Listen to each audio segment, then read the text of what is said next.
Hello, and welcome to today's story. My name is Philip, and I like to dive deep into scary Asian stories and cover them in my videos. If you have an interesting story you want me to cover, let me know in the comments. I always read all comments. For now, let's get into today's story, where we have a few terrifying stories to share. One of them takes us deep into the mist-covered mountains of Japan, where an old legend still whispers through the trees. In tonight's episode, we travel to a remote village hidden in the folds of Wakasaka Prefecture, a place the locals say is cursed by something far older than time itself. The people there avoid one particular shrine, abandoned and half swallowed by moss and silence. Inside it lies a small wooden box sealed with red cords, etched with strange faded symbols. They call it Kotoribako, the box of little birds. No one remembers who first found it, only that every family who came near it met a quiet, horrifying end. Children's laughter echoes where no one stands. Birds stop singing when the wind shifts, and those who have dared to touch the box say they can still hear the scratching from inside. The story begins with a man named Daisuke, a quiet researcher from Kyoto who specialized in folklore and ancient superstitions. He had spent years studying old manuscripts, documenting forgotten rituals, and tracing the roots of Japan's darkest legends. His interest wasn't driven by thrill or fame, it came from a place of quiet obsession. He had lost his daughter years ago under mysterious circumstances, and since then, he had been drawn to anything that whispered of curses or lost souls. When he heard rumors of a forbidden relic called the Kotoribako, sealed away in a rural mountain village, he saw it not just as research, but as a way to understand what had happened to his own child. The village of Misaki was far from civilization, tucked behind narrow dirt roads that twisted through dense cedar forests. The air there was unnaturally still, heavy with the smell of wet soil and pine. Daisuke arrived just as the sun dipped behind the ridges, painting the world in a dying orange hue. A few elderly villagers watched from their doorways as his car passed, their eyes following him without a word. When he stopped at the only inn in town, the owner greeted him with a forced smile that didn't reach her eyes. That night, as he unpacked his camera and notebook, the power flickered twice. From outside came the faint sound of what he thought were children laughing, though the village had none. He noted it, brushing it off as wind passing through the trees. Yet something about the sound clung to him. The next morning, he began his interviews. The locals were reluctant, glancing over their shoulders before speaking. One old man told him that the box had been found decades ago during the demolition of an abandoned shrine. Those who touched it, he said, began to see little birds inside their dreams, tiny shadows fluttering beneath their eyelids. He warned Daisuke not to seek it out, not to listen if he heard the crying of unseen children at night. But the warning only deepened Daisuke's curiosity. That evening, he hiked toward the forest where the shrine once stood. The deeper he went, the quieter it became. No birds, no insects, just his own footsteps and the growing sense that something was waiting for him ahead. When he finally reached the clearing, there was the faint outline of a shrine half swallowed by vines, and before it, resting on a stone pedestal, a small wooden box bound in red cord. Daisuke stood before the shrine, his breath visible in the cold air. The forest around him was unnaturally quiet, so silent that even the sound of his heartbeat felt intrusive. The small wooden box sat at the center of the crumbling altar, bound tightly with red cords that looked brittle but unbroken.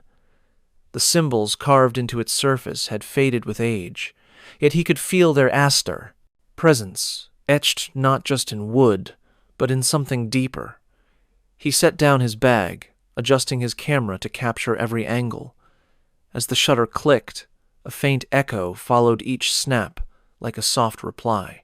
The stillness felt heavy, as if the forest itself was holding its breath. When he reached out to brush the dust from the box, a sudden gust of wind pushed through the clearing, scattering dead leaves around him. For a brief moment, he thought he heard children's voices carried on the breeze, whispering, giggling, crying. Then silence again. He pulled his hand back, uneasy but curious. He reminded himself this was superstition, folklore stories passed down to frighten the gullible. Yet when he looked through his camera's display, he froze. In the last frame, faint outlines stood behind him. Small silhouettes, almost human, barely visible through the haze. He turned quickly. Nothing. Only trees, and the faint creak of branches. Daisuke exhaled, forcing a weak laugh. "It's just pareidolia," he whispered. "Light and shadows." But his voice sounded too loud, too alone. He decided to leave the box untouched for now. Instead, he marked the location with GPS and headed back toward the village. As dusk fell, the narrow path seemed longer than before. The forest closed in, shadows thickening like smoke. Every few steps, he felt something brush his shoulder, a low-hanging branch, he told himself. But when he glanced down, he saw small footprints in the damp soil beside his own, bare feet, tiny, leading in the same direction. By the time he returned to the inn, the owner was waiting at the entrance. She didn't greet him this time. Her expression was tight, frightened. "You went to the mountain," she said softly. It wasn't a question. "You shouldn't have." Daisuke hesitated. "I didn't touch anything," he assured her. "I'm just studying." The woman shook her head, stepping back as though distance might protect her. "It doesn't matter. It remembers who looks at it." That night, sleep wouldn't come. The wind outside had grown restless, rattling the shutters. At exactly midnight, he heard it again, the faint sound of children laughing, somewhere close. It wasn't coming from the street or the next room. It was inside the walls. Then came another sound, something tapping gently against his window, slow and deliberate, like small fingers. Daisuke sat up, heart pounding. He turned toward the sound, but before he could move, the lamp beside his bed flickered and died. In the dark reflection of the window, he saw his own face, and behind him, the faint shape of a small hand pressed against the glass. When the light returned a moment later, the window was empty. No handprint, no movement. Only the soft echo of children whispering his name, fading into the wind. The next morning, Daisuke awoke to find the air in his room unnaturally cold. Frost had formed along the inside of the window, though it was early autumn. His phone battery, which he had left charging overnight, was dead. When he checked his camera, every photograph taken near the shrine was distorted, faces blurred, colors inverted, and in one image the faint outline of a small figure crouched near the box, its head tilted, watching. He tried to rationalize it. Moisture, lens flare, human imagination, but unease gnawed at him. He decided to return to the shrine before leaving, hoping to capture clean images to explain the distortions. Yet, when he mentioned this plan to the innkeeper over breakfast, her reaction was immediate and terrified. She dropped the teacup she was holding. It shattered across the floor. "You brought something back," she whispered. "Don't go again. It follows those who notice." Before he could respond, an old priest entered the inn. He introduced himself as Father Sato, the last caretaker of the mountain shrine.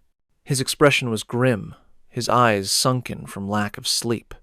He asked Daisuke to sit and then quietly placed an old amulet on the table between them, a strip of yellowed parchment covered in inked seals.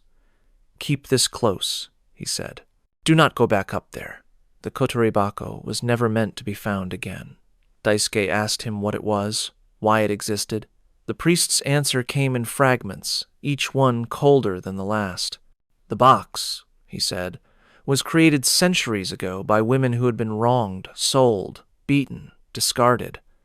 They took the lives of the innocent to curse the guilty, binding the souls of children to wood and ink. The curse spread like disease, consuming entire bloodlines until the mountain was abandoned. It does not just kill, the priest said. It remembers. But the warning only deepened Daisuke's determination. He had spent too long chasing empty legends. This was his proof, the story that would define his life's work. That evening, despite the priest's pleas, he drove back toward the mountain. The road was darker than before, the fog thick as ash. Halfway up the trail, his headlights flickered, then cut out completely. The car engine sputtered and died. Silence. When he stepped out, the forest greeted him with a low hum, like distant singing. Somewhere deeper in the woods, a child's voice called out soft, clear, and heartbreakingly familiar. "Papa!" His chest tightened. His daughter's voice. The one he hadn't heard in years. He turned toward the sound, flashlight trembling in his hand, and began to walk into the fog. The deeper he went, the more the forest seemed to shift, the trees bending subtly inward, guiding him towards something waiting in the dark. The fog thickened until it swallowed everything. Daisuke could barely see his own hands as he moved through the forest, the beam of his flashlight cutting through the mist in trembling strokes. The voice of his daughter echoed again, soft, distant, calling his name with the same tone she used before bedtime. "Papa, come here!" Each repetition sounded closer, yet he could never find its source. His rational mind tried to fight it. It couldn't be her. It wasn't possible. But his heart, starved by grief, pushed him forward. The path beneath his feet grew uneven, roots twisting like veins beneath the soil. The air carried the faint scent of incense and something metallic blood, old and dry. Then he saw it, the shrine. But it looked different now, restored, almost new. The red cords on the altar gleamed as though freshly tied, and at the center, the kotoribako sat waiting, its wood glistening under a light that seemed to come from nowhere. Daisuke felt drawn toward it, every rational thought dissolving. When he reached out, the forest fell silent. Not a sound, not even wind, only the shallow rhythm of his own breathing. He hesitated, hand hovering above the box, when a sudden movement caught his eye. In the corner of his vision, small figures emerged from the fog children, dozens of them, their heads lowered, their faces pale and hollow. They stood barefoot in the dirt, forming a circle around him. Some wept silently, others stared with empty eyes. Daisuke stumbled back, but the circle closed in. Their whispers filled the air, layered and echoing, like countless voices speaking through the same mouth. "Open it! Free us! Open it!" His flashlight flickered violently before dying altogether. The darkness pulsed. In a moment of panic, he fumbled for the camera and took a photo. The flash illuminated everything for a fraction of a second, enough to see that the children weren't alone. Behind them stood women, their forms twisted and decayed, faces streaked with tears and soot. Their mouths moved, but the sound that followed was a deafening wail that split through the forest. Daisuke dropped to his knees, clutching his ears. The sound wasn't just outside, it was inside him, vibrating through bone and memory. Images flooded his mind, sacrifices, rituals, screams. The box, once meant for vengeance, had become a prison. The souls inside wanted release, but every attempt to open it only fed the curse further. Through the chaos, one voice rose above the rest, his daughter's. "Papa, please." Trembling, He reached for the box again, desperate to end the torment. But as his fingers touched the lid, the symbols flared red, searing into his skin. The whispering stopped. Every figure turned to face him at once. The forest bent inward, the air collapsing around him. And in that instant, Daisuke understood the truth. This wasn't a call for freedom. It was bait. The box didn't hold the curse. It was the curse, waiting patiently for someone willing to open it again. The forest seemed to shudder as the truth sank into Daisuke's mind. The Kotoribako wasn't a vessel, it was a living thing, a parasite feeding on sorrow, guilt, and the need to understand. Every person who had ever sought it out, every hand that had brushed against its cursed surface, had become part of its design. It didn't choose victims at random. It waited for those who wanted to see, who needed to know. Curiosity was its invitation, grief its open door. Daisuke's burned hand trembled as he pulled away. The symbols still glowed faintly, pulsing like veins beneath his skin. Around him, the children's figures began to flicker, as though caught between this world and the next. Their faces softened for a moment, not angry, but mournful. One of the smaller ones stepped forward. A little girl with tangled hair and eyes that reflected a deep, empty sorrow. Her voice was faint, almost human. "We can't leave. Not until someone takes our place." His breath caught.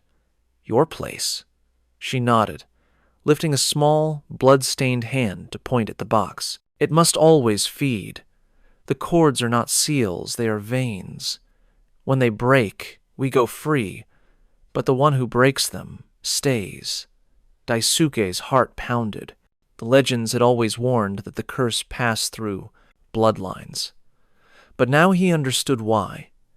Every act of mercy, every attempt to destroy or release it, simply made it grow, trapping the would-be savior inside.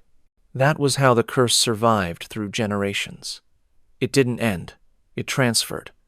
A sudden warmth spread through his palm.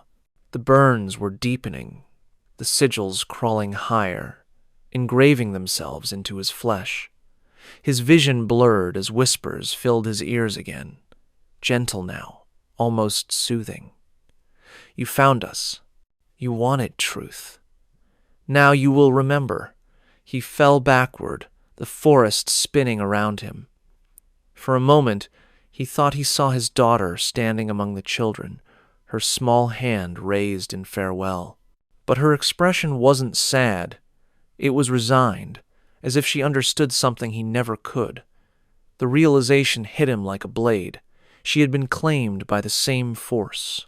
The curse hadn't taken her randomly. It had been calling him ever since. The shrine's red cords began to unravel on their own, threads lifting into the air like blood-soaked strands. The box gave a soft, rhythmic tapping from within, like tiny beaks pecking through wood.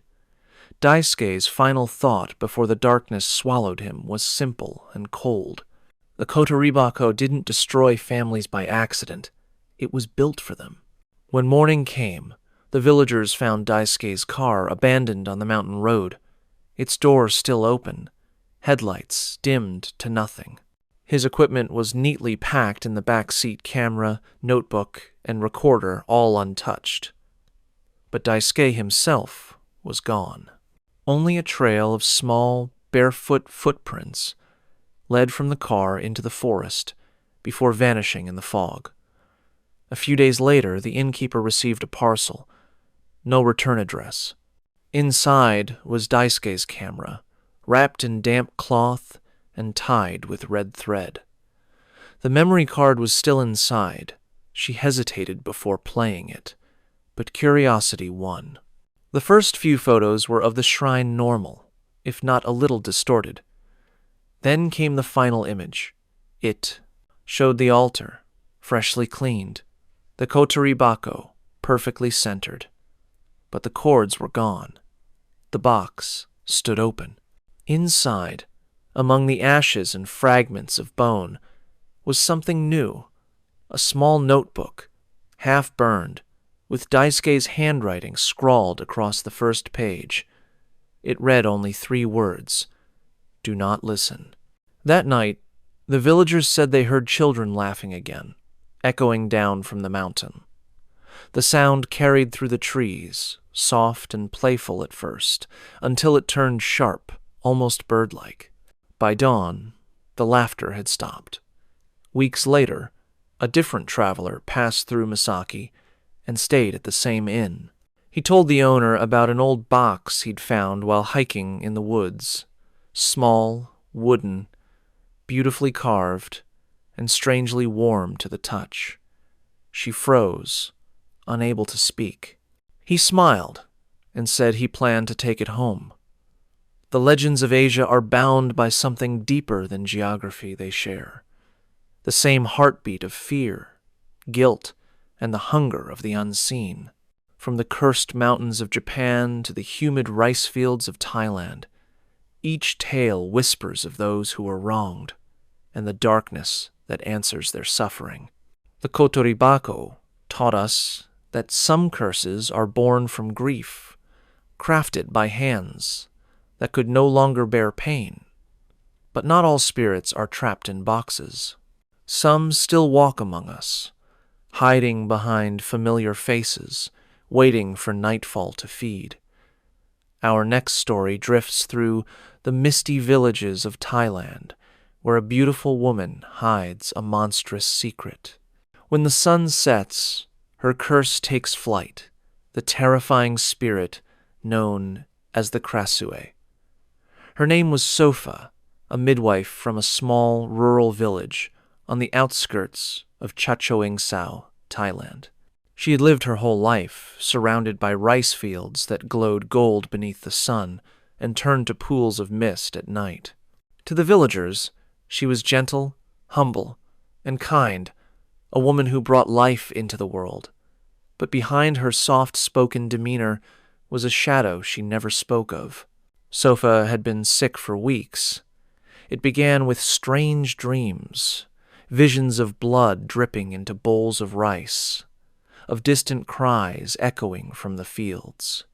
Then came the hunger, a deep, gnawing hunger that no meal could satisfy. The village doctor blamed stress and exhaustion. The monks said it was karma returning for something done long ago, but Sofa knew better. Every night just before sleep, she felt a strange vibration in her chest, a whisper that told her she wasn't alone inside her own body. The village was old, its customs older. People still hung thorny branches and banana leaves over their doors to keep spirits away. Children were warned never to wander after dusk, especially when the air turned heavy and sweet. Lately, that smell had become stronger, a mix of iron and decay drifting across the fields. Livestock were found dead in the mornings, throats torn open, their bodies drained of blood. The elders said a Krasue was near. Sofa laughed it off when they first said it, a floating woman's head trailing her glowing entrails. Surely that was a story meant to frighten children. But when she found the first dead chicken outside her window, the laughter stopped. Its body was untouched, but there were drops of blood leading back to her door. That night, she dreamt of flying. She could see her village from above, her hair whipping in the wind, her vision blurred by hunger and firelight. Below her, she saw the glimmer of her own house and her own body lying still inside it. She awoke, gasping, drenched in sweat, her pulse racing. On her bedsheet, a faint smear of blood marked the pillow where her head had rested. The next morning, she covered her mirror with cloth, afraid to see what might be looking back. The villagers noticed she had grown paler, weaker. Some whispered that her eyes glowed faintly at night. Others avoided her altogether. And as the sun dipped below the horizon, Sofa began to feel that pull, again that deep, irresistible hunger rising inside her chest. That night, the village was wrapped in fog. The cicadas fell silent, and the air grew thick enough to taste.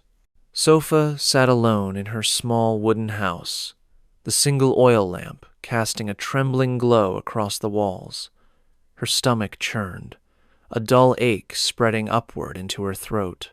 She pressed her hands to her chest and felt it the faintest pulse, not of her heart, but something beneath it, moving on its own.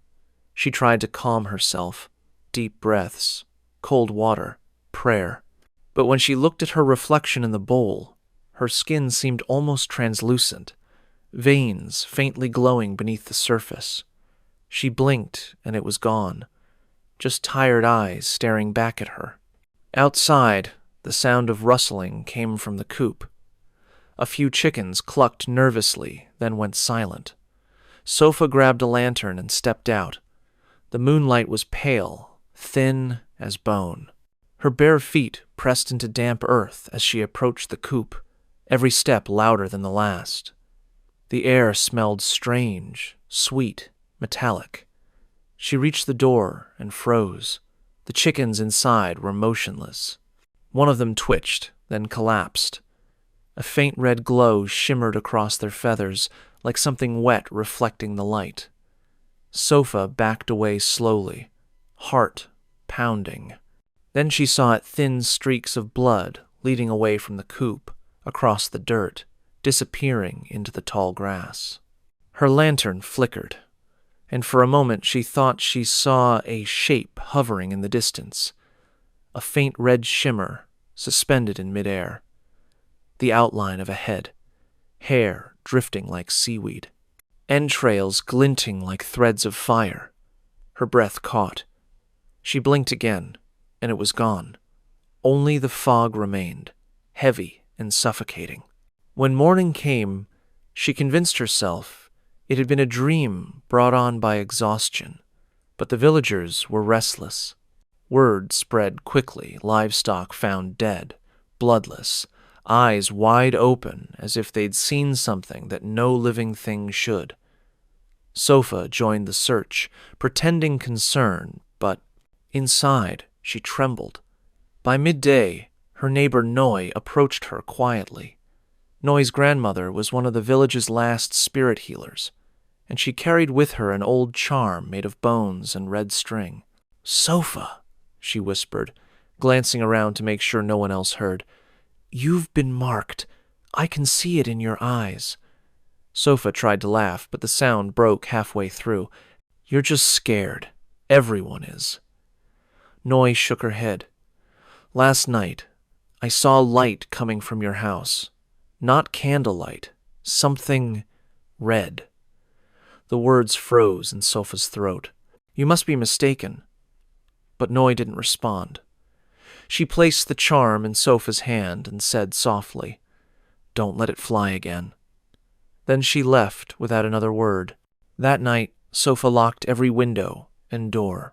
She prayed until her voice cracked, yet the hunger returned stronger, deeper, unstoppable. Her body trembled as a pressure built in her throat. She ran to the mirror, gripping the table for balance. Her reflection stared back, eyes burning with faint crimson light.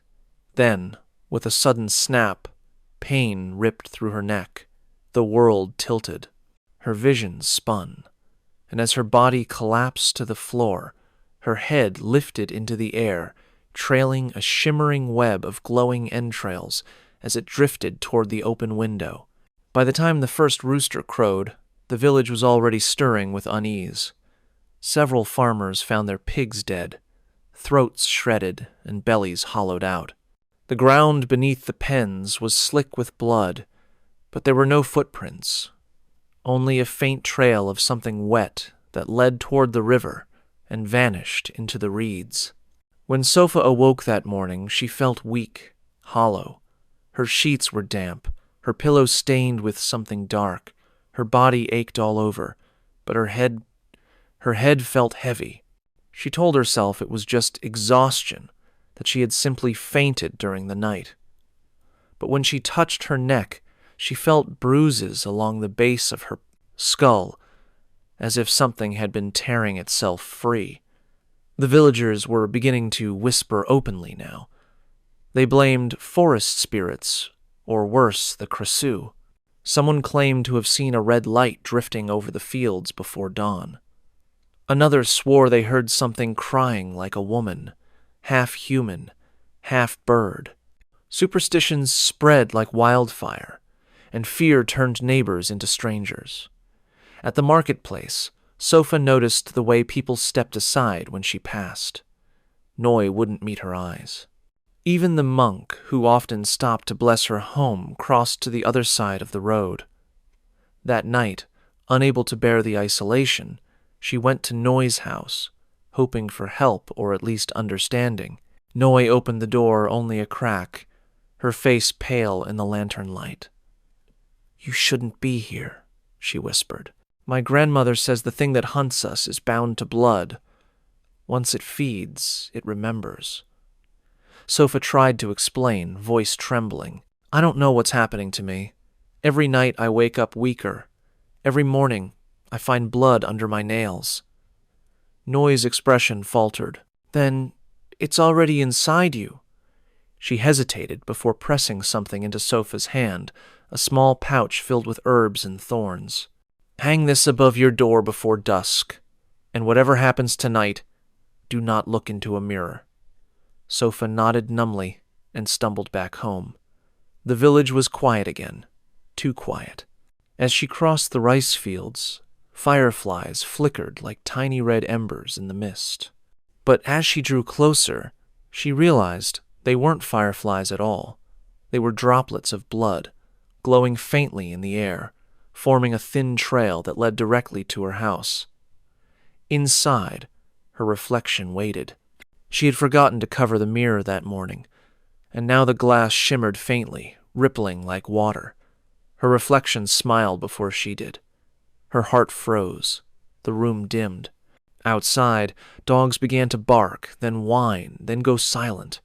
The reflection leaned closer, whispering in a voice that sounded exactly like hers, only hungrier. "It's time again." The oil lamp flickered and went out, and from somewhere in the darkness, she heard the wet, tearing sound of something separating, and the soft flutter of entrails brushing against the window frame. The torch fell from Noi's trembling hands, sputtering out as it hit the floor. The light vanished, replaced by the faint crimson glow of the floating head's entrails. The air reeked of blood and smoke, thick enough to choke on. For a frozen heartbeat, neither of them moved, Noi staring in horror, and Sofa's head hovering silently above her own body, entrails coiling like snakes in the dark. Then, something changed. The head didn't attack.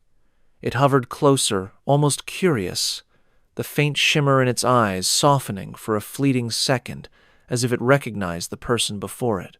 Noi stumbled back, whispering a prayer, and the motion seemed to awaken something violent in the air. The glow flared bright red, and the voice returned, echoing not from Sofa's mouth, but from the walls, the floor, the shadows. "I told you not to look." Noi realized the voice wasn't Sofa's at all. It was older, layered like many women speaking at once. She backed toward the door, and her foot brushed against the limp body lying on the floor. Sofa's body twitched. Slowly, painfully, it began to move, hands rising, grasping for something unseen. The floating head turned sharply toward its own body. Its expression twisted in agony, as if fighting against its own instincts. For the first time, Noi understood. Sofa wasn't a monster by choice. The Kitsune wasn't a ghost. It was a curse that consumed those it touched. A punishment born from something done generations ago, passed down through blood, waiting for weakness, grief, or guilt to take root. The voice filled the room again, now calm and steady. "We are bound to hunger. We remember every life we touched, every sin that fed us." Sofa's glowing entrails pulsed brighter, connecting her hovering head to the lifeless shell below. The flesh sizzled where it touched, burning symbols into her skin, ancient markings that matched the ones carved on the village charms. Noi realized what they were. Protection turned to prison. The Krasua's victims weren't simply possessed, they were inherited. The air around her thickened, heat rippling across the walls. Noi reached for the door, desperate to flee, but the latch refused to budge. Behind her, Sofa's body finally lifted its head, eyes wide, mouth open in silent scream.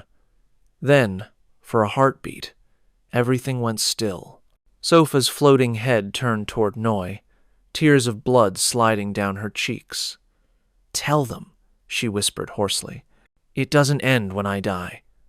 The glow began to fade, the entrails curling back into her body as the curse sealed itself once more. The silence that followed was unbearable, heavy, absolute.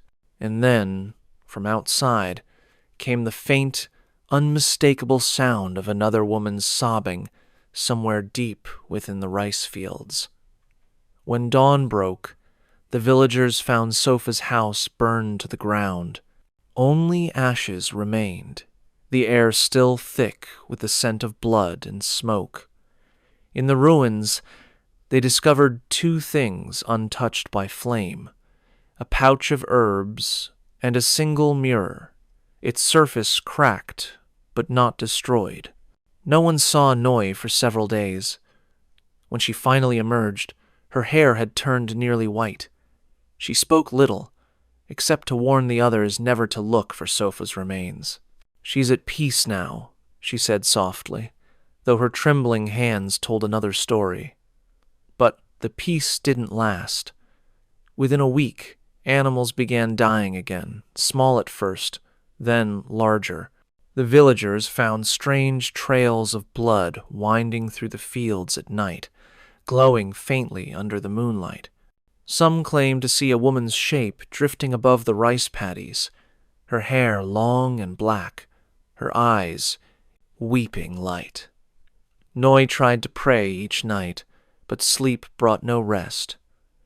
The scent of iron lingered in her room, and once, when she awoke before dawn, she saw a faint red glow hovering near her window. A whisper followed a woman's voice, soft and trembling, familiar and broken. "Noi, help me."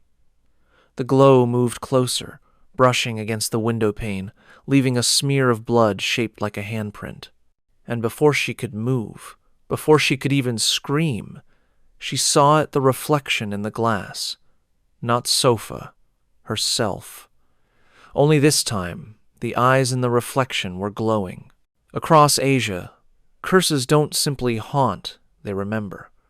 From the grieving mountains of Japan to the blood-soaked fields of Thailand, each tale reveals how suffering takes shape, how vengeance finds its voice.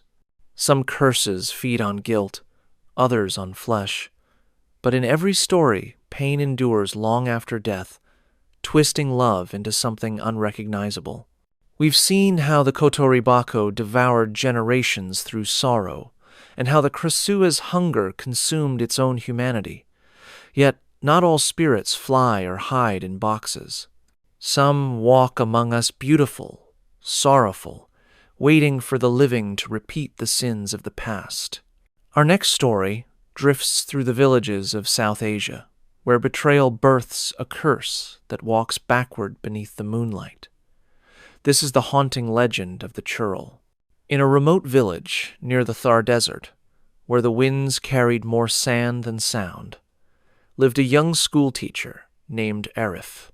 He had returned from the city to care for his ailing mother, planning to stay only until her health improved. The village was small, barely a handful of houses made of mud and stone, surrounded by thorny acacia trees and endless stretches of cracked earth. At night, the desert came alive with strange sounds, the sigh of wind against the dunes, the creak of old branches, and sometimes something that sounded like a woman weeping just beyond the edge of the light. Arif tried not to believe the stories he'd heard growing up. The elders spoke of a woman who wandered the outskirts of the village, a veiled figure seen only under the full moon. They said her feet faced backward, and her beauty was so otherworldly that no man who saw her ever returned the same. Children whispered her name in fear, Churl. But Arif was educated, a man of logic and reason.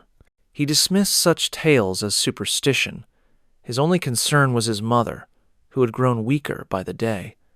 Her skin was pale, her breath shallow, and at night she called out strange names in her sleep. When Arif asked who they belonged to, she refused to answer.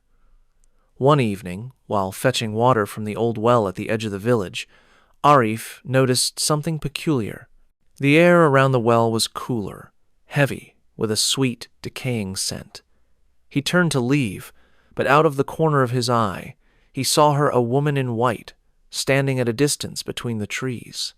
Her veil fluttered softly in the wind. She didn't move, didn't speak, only watched. Arif froze. He blinked, and she was gone. The silence that followed felt alive, pressing against his chest. When he returned home, his mother was waiting at the doorway, trembling. "You went to the well after sunset?" she asked, her voice sharp with fear. "Yes," he said cautiously. Her expression turned hollow. "Then it has seen you." That night, Arif couldn't sleep. Every time he closed his eyes, he heard soft footsteps outside his window, slow, deliberate, circling the house. And somewhere in the distance, carried by the wind, came the faint sound of a woman whispering his name. The following morning, the desert sun burned bright, but its warmth did nothing to shake the chill that had settled inside Arif. He went about his routine, teaching a few local children beneath the banyan tree near the mosque, helping his mother with her medicine, but his mind stayed trapped on what he had seen. The image of the woman near the well clung to him, sharp and vivid, like an afterimage burned into his sight. By noon, he had almost convinced himself it was nothing more than a trick of light. Yet, when he passed the well again, he noticed something strange. The sand around its base was covered in fresh footprints, small, delicate, and bare. But what made his stomach tighten was their direction. They were all facing backward. He crouched, staring at the prints, the shape of the toes unmistakable, the heel marks pointing toward the village instead of away. He touched one lightly. The sand was cold.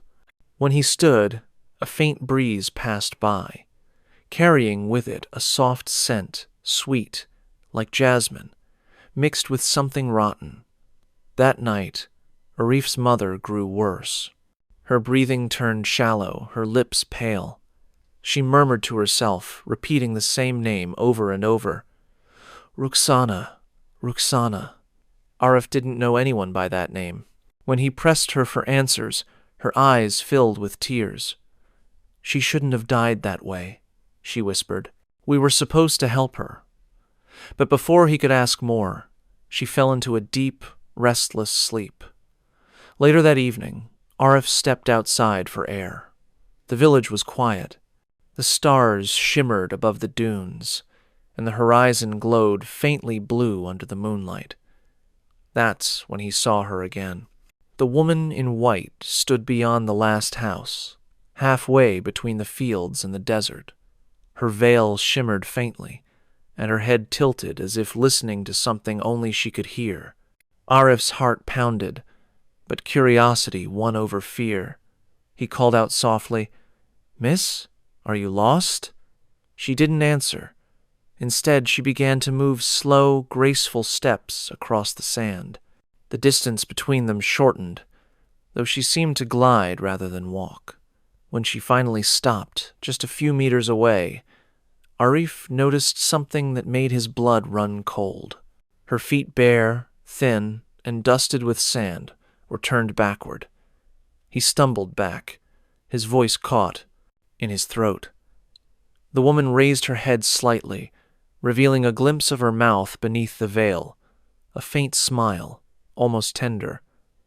"Why did you leave me?" she whispered.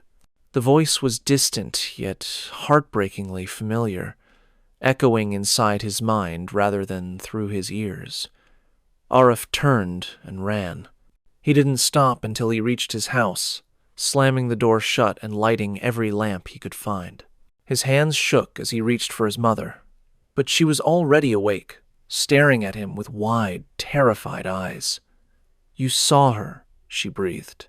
"She's not after you. She's after me." Outside, a sudden gust swept through the village, rattling every window, every door. And faintly, just beneath the howl of the wind, came a sound like soft laughter, followed by a whisper that slid through the cracks in the walls. "Roxana remembers." For the next few days, the village changed. The nights grew colder, the air heavier, and dogs began to bark endlessly at unseen things. People whispered of a shadow that moved between the houses after dusk, sometimes veiled, sometimes faceless, sometimes walking backward across the sand.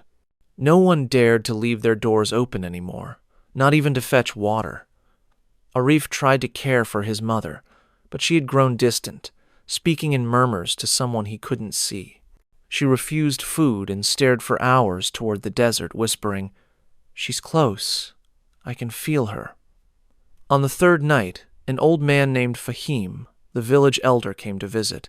His hands shook as he placed a clay lamp in Arif's home.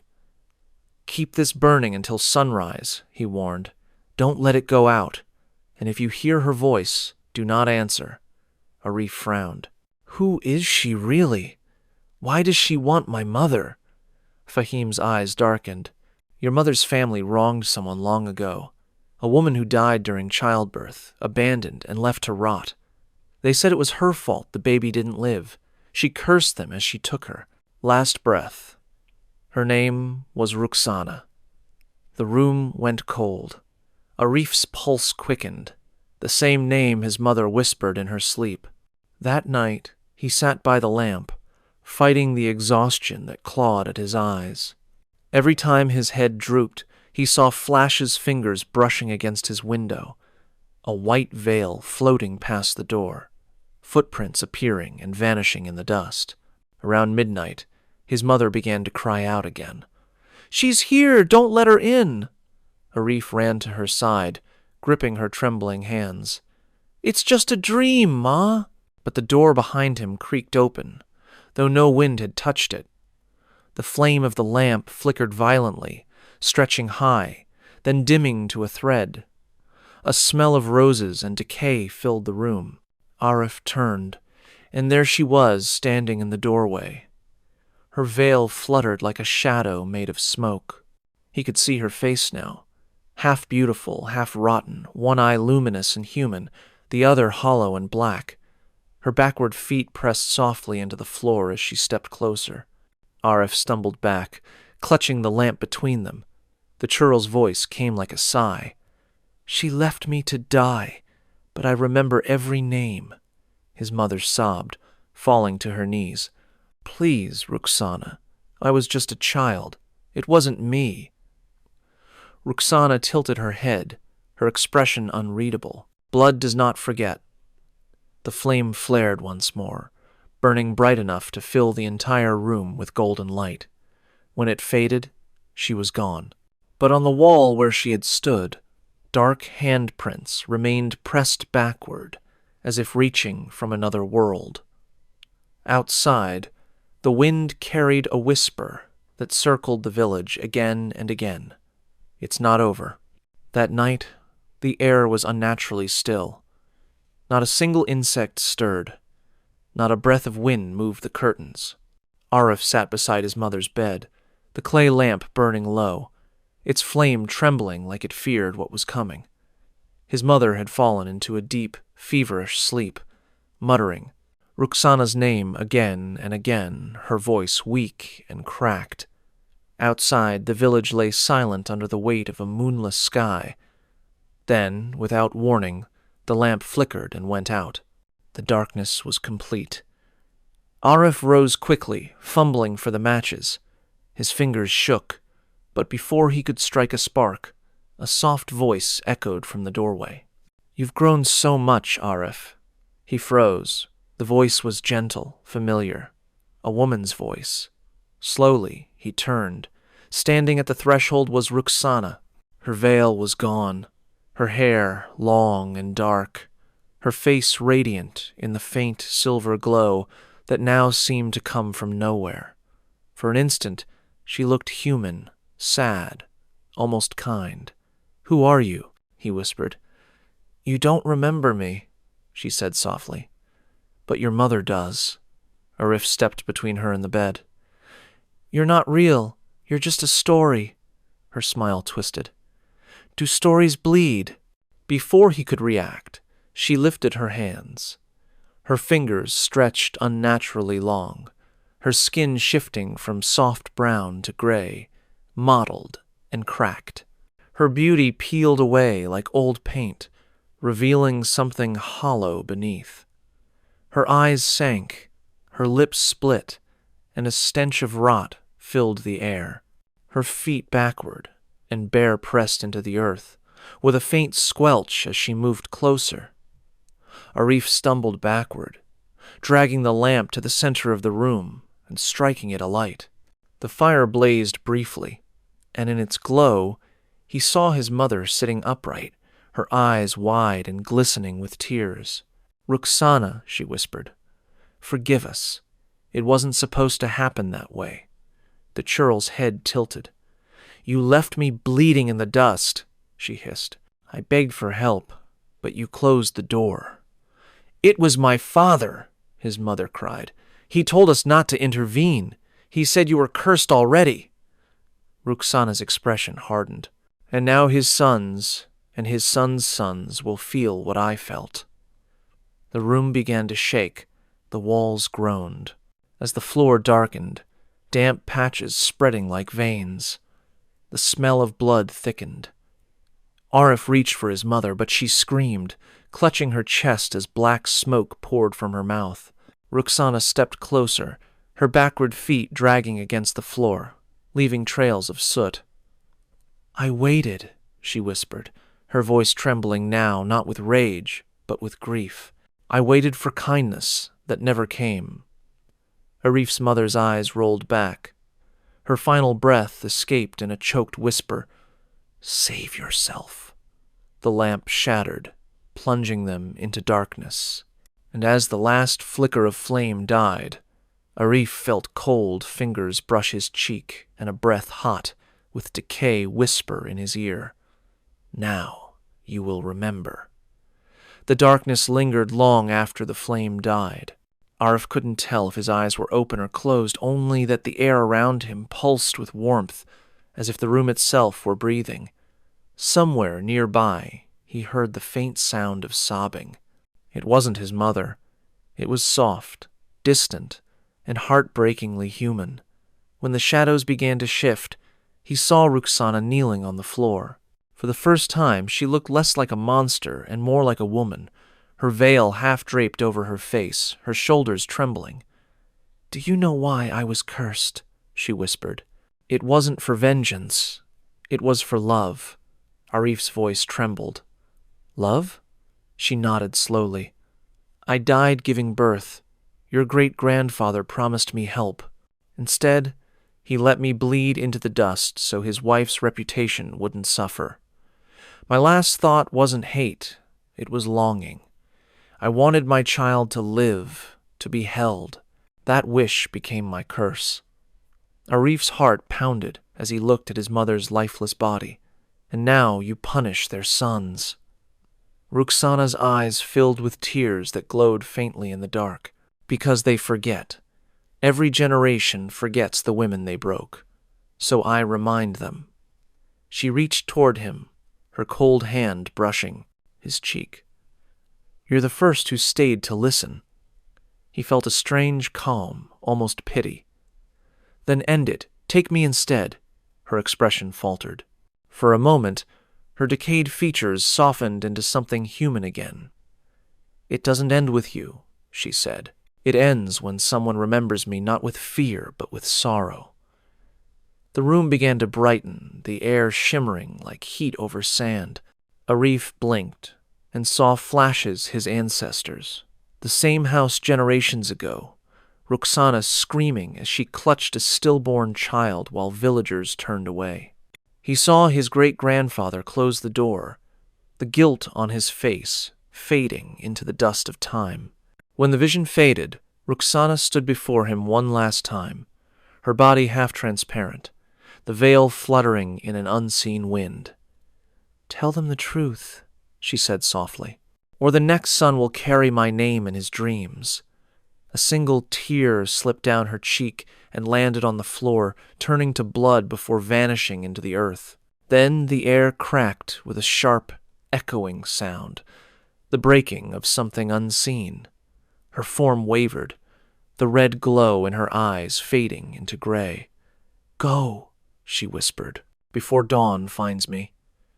And with that, the churl's figure dissolved into dust, leaving only the faint scent of jasmine and decay. For the first time in generations, the desert wind fell silent, listening, as if waiting for someone to remember. When the first light of dawn broke across the desert, the villagers found Arif sitting beside his mother's body, motionless. The house smelled faintly of jasmine and smoke. He didn't speak when they asked what had happened. He simply looked toward the horizon, where the dunes shimmered red in the morning sun, and whispered, "She's gone." The burial was quiet.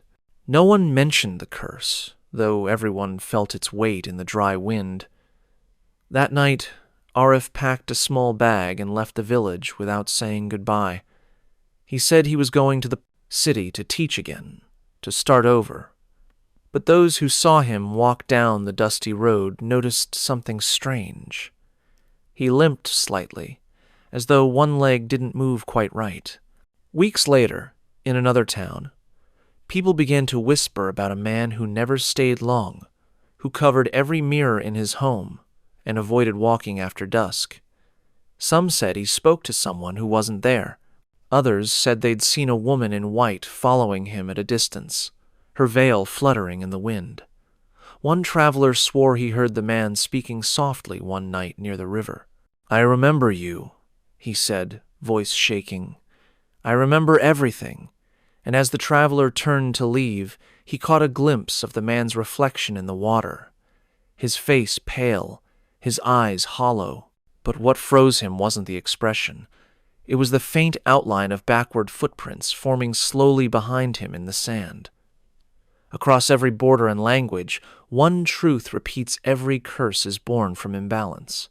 The Kotoribako punished grief left unburied, the Krasue fed on hunger unrestrained, and the Shirel returned to reclaim forgotten sorrow. Each spirit reminds us that the line between the living and the dead isn't a wall, it's a mirror. When we disturb what should be respected, something always answers back. But in Korea, that balance takes a different shape. Here, the curse doesn't scream or bleed. It hops softly through the mist, carried on the sound of a single leg tapping against stone. Those who hear it say, it's already too late. Our next story takes us deep into the Korean mountains, where one traveler discovers that mockery is sometimes the most dangerous prayer of all. It began with a hike that was never meant to turn strange. Minho, a university student from Seoul, had come to the rural town of Gure to photograph abandoned shrines for his thesis on Korean myth and memory. He wasn't the kind who believed in curses or spirits. To him, superstition was just a story, told to keep children out of the woods. But Guri had a silence that didn't feel natural, like the air itself was listening. The village sat at the base of Mount Jiri, surrounded by thick pines and mist that rolled in every evening like breath from the earth. Locals warned travelers not to wander after sunset, especially near the old footbridge north of town. They said it belonged to a dokakwi, a ghost born from broken balance, a spirit that hopped through fog on one leg, tapping its way across wet stones. Minho had laughed when he heard it. A one-legged ghost? Maybe I'll get a great shot of it, he joked. The old shopkeeper's face turned pale. Don't mock what you don't understand, she said. It listens. The next afternoon, Minho packed his camera and climbed toward the mountain path. The air grew colder the higher he went, and the forest floor felt soft, almost spongy beneath his boots. By the time he reached the bridge, the sun was already sinking, bleeding orange light through the mist.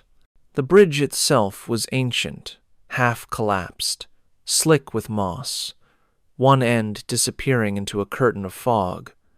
He set up his tripod and began taking photos. The structure creaked under his weight, but he ignored it. When he zoomed in through his lens, he noticed something odd deep grooves etched into the planks, as if something heavy had been dragged across them over and over. And in the corner of one frame, there was a faint blur, tall, thin, and slightly hunched, standing near the other end. Minho lowered the camera quickly.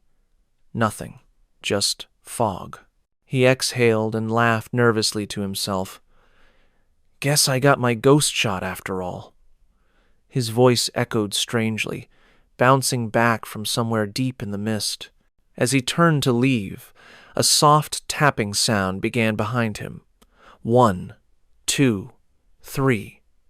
Slow, rhythmic, uneven, like a cane striking damp wood. Minho froze, listening. When he turned his flashlight toward the noise, the tapping stopped. The fog thickened until he couldn't see the other side of the bridge. For the first time that evening, he realized something was breathing with him in the dark, matching each inhale, each exhale, just a heartbeat out of sync. Minho tried to convince himself it was the wind, or maybe the echo of dripping water beneath the bridge. But that rhythmic tapping continued slow, deliberate, and close. The kind of sound made by something alive. He swallowed hard and turned back toward the direction he'd come from. The mist had thickened into a white wall, swallowing the trail completely. The forest had gone silent. Not a single insect, not a rustle of leaves. Even his own breath sounded muffled, as if the air had been swallowed too. He took a cautious step backward, his flashlight flickering as he moved. The beam cut through the fog just enough to reveal the wooden planks beneath his feet, rotted, damp, and glistening with water. That's when he noticed it. A single wet footprint, not his. It was small and oddly shaped, the toes long and pointed, and only one. Minho's stomach twisted. Another tap, closer now. He spun toward the sound and saw movement, a faint shape shifting behind the curtain of mist at the far end of the bridge. It wasn't walking, it was hopping. His rational mind fought to explain it. A person with an injury, maybe, or an animal. But then he heard it breathing heavy, strained, as if dragging something behind it. "Hello?" his voice cracked. "Is someone there?" The sound paused. Silence.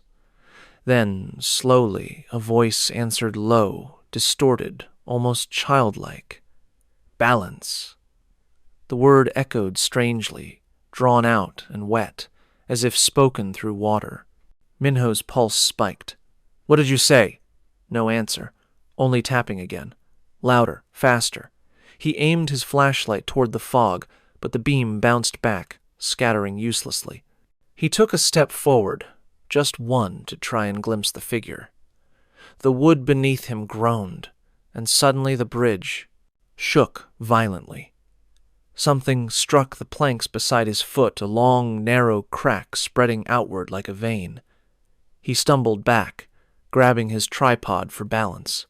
The camera, still mounted, snapped a burst of photos on its timer.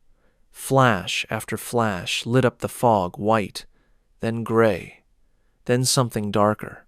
For a fraction of a second, in one of those flashes, he saw it clearly. A figure hunched low, its body pale and stretched thin like melted wax.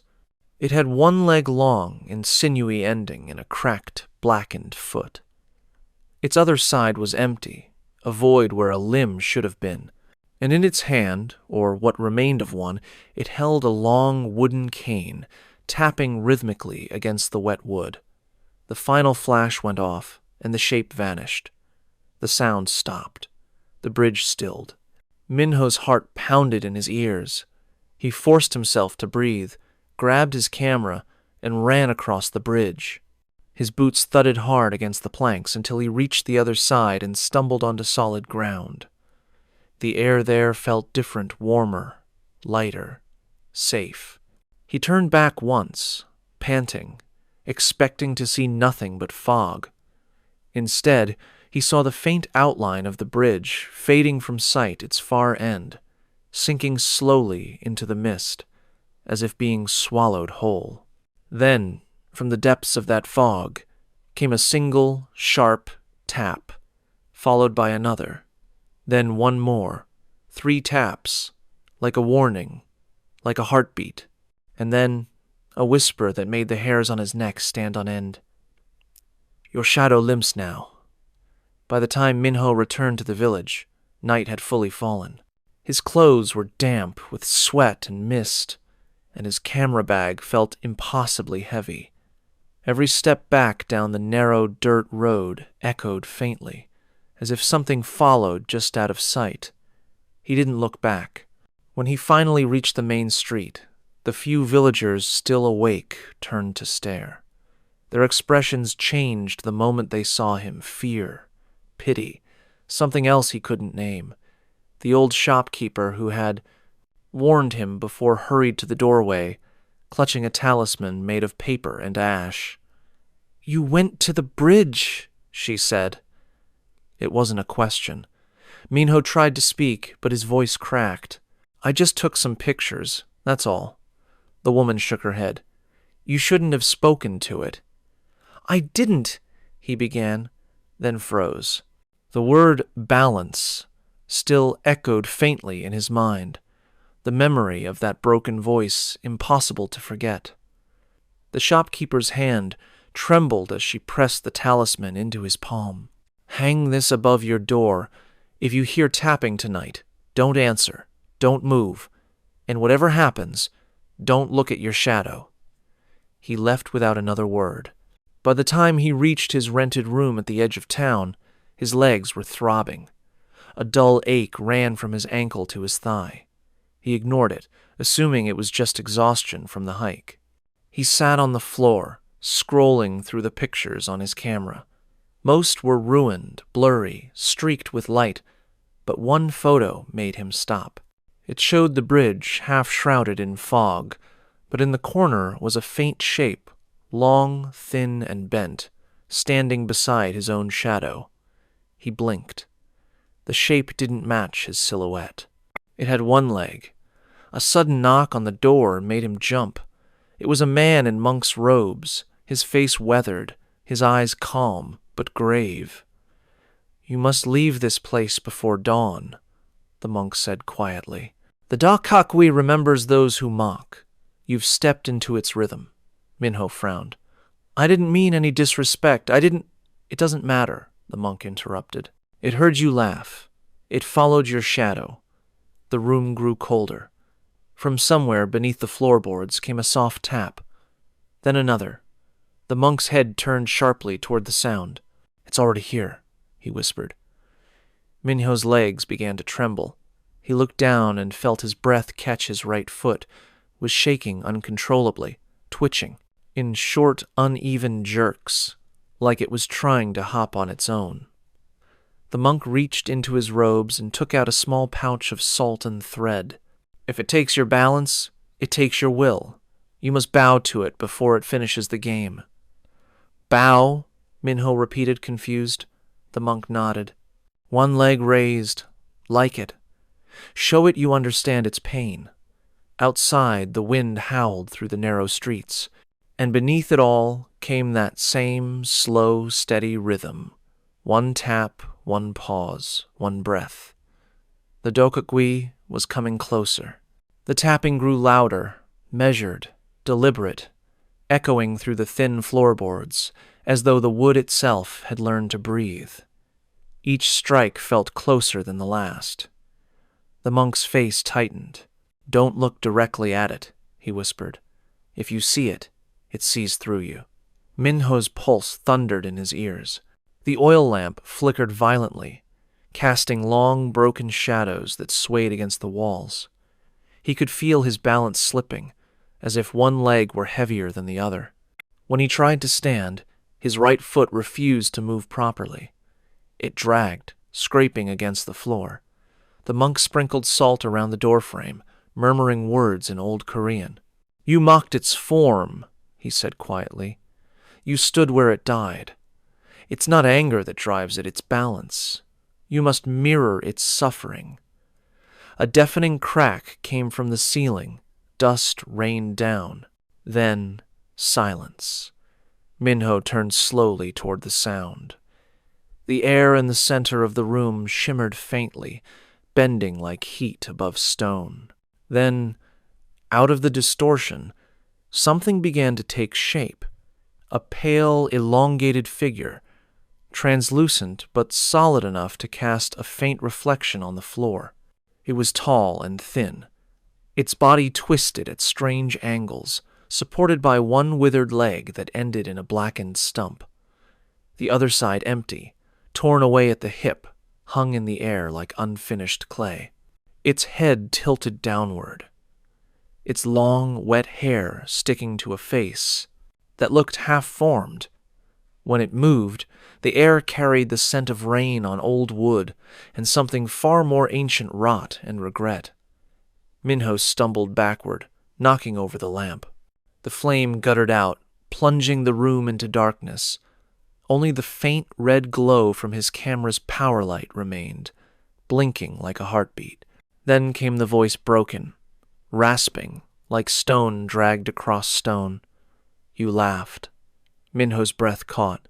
"I didn't mean—" "You mocked what limps," it hissed, hopping once toward him. The floor shook with the impact. Balance must be kept. The monk stepped between them, raising the pouch of salt high. "He understands now," he said firmly. "He will bow." The spirit's head twitched. "Bow?" Minho fell to his knees, trembling. His legs still refused to move properly, the muscles locking into spasms. The monk motioned sharply. "Raise one leg," he whispered. "Show respect." With every ounce of strength, Minho lifted his injured leg and bent forward. His forehead touched the floor. The tapping stopped. Silence swallowed the room. For a moment, he thought it was over, until he realized his shadow on the wall wasn't moving with him anymore. It stood upright, watching. The Dakagui's single leg merged with it, forming a shape that was both his and not his. The monk shouted something in prayer, scattering more salt, but the spirit's voice thundered through the room. Balance restored, shadow shared. Minho collapsed, gasping for air. When he looked up, the figure was gone, but his reflection in the window showed something wrong. His right leg was bent backward, like it had forgotten which way it was meant to face. The air hung heavy after the spirit vanished, the silence so deep it rang in Minho's ears. He sat trembling, staring at his warped reflection in the window. His right leg still twitched in uneven spasms, bending backward slightly with every movement, as though the bone itself had remembered another shape. The monk knelt beside him, sweat glistening on his forehead. "It didn't take you," the monk said, finally, voice low and strained. "It shared you." Minho blinked, not understanding. "Shared me?" The monk nodded. "The Dokakui is not a ghost born from hatred. It's a spirit of imbalance when something is mocked, destroyed, or forgotten. It becomes incomplete. It searches for what it has lost, and when it finds someone like you, someone who disrespected what it was, it takes what's missing." Minho's voice trembled. "My shadow." The monk looked toward the floor where Minho's shadow stretched long in the dim light.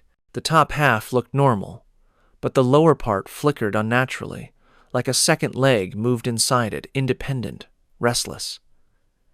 "It has your shadow's limb," the monk whispered. "That's why your leg no longer obeys you. You are bound to it now. You mocked its pain, so it gave you a piece of it." Minhyu's chest tightened. The memory of his careless laughter at the shop earlier that day came flooding back the way the old woman had gone pale. Her warning he brushed aside. He understood now. The Dokagui had hurt him. He tried to stand, but pain shot up through his leg. "How do I end it?" The monk hesitated, eyes darkening. "You can't end what balances. You can only respect it." Outside, the wind rose, whistling through the gaps in the shutters. The tapping began again, this time from the roof. Slow, steady, echoing the rhythm of his heart. The monk pressed a talisman to Minho's chest. "If you ever return to that bridge, bow once more, but not to ask forgiveness, bow to remember. It craves acknowledgement. That is how the world stays even." The sound on the roof stopped. The room fell still. Minhyo limped to the door and looked outside. The fog had rolled in again, thick and low, and beneath it he saw faint impressions in the mud single footprints leading away. From the house, one after another, perfectly balanced. When he looked down, his own footprints were side by side, except one. The right print was deeper, pressed into the earth like something heavier had stepped with him. The monk turned to leave, whispering one last warning. "If it ever stops following you, that's when you'll fall." When dawn broke over Gurye, the fog lingered longer than usual. Minhyo stood at the edge of the village road, his backpack slung over one shoulder, the camera hanging uselessly around his neck. He looked pale, distant, as if some part of him hadn't made it back from the mountain. The monk had already gone, leaving only the faint smell of burned incense in the room. Before leaving, Minho stopped by the old shop to return the talisman. The woman looked at him with pity. "It will never leave you now," she said softly. "But if you walk with respect, it will not harm you. It will only keep you balanced." He forced a smile, thanked her, and began the long walk toward the bus stop. The morning air was quiet except for the sound of his footsteps. Steady, uneven, steady, uneven. Tap, step, tap, step. At first, he thought it was just his limp echoing in rhythm. But when he paused, the sound didn't stop. It continued beside him, one beat behind, as if something invisible walked in tandem, hopping softly across the wet road. Minho turned slowly. Nothing was there, only fog. But as sunlight filtered weakly through it, he noticed something strange stretching along the ground. His shadow, or rather, two of them, one normal, moving with him, the other smaller, thinner, hopping beside it.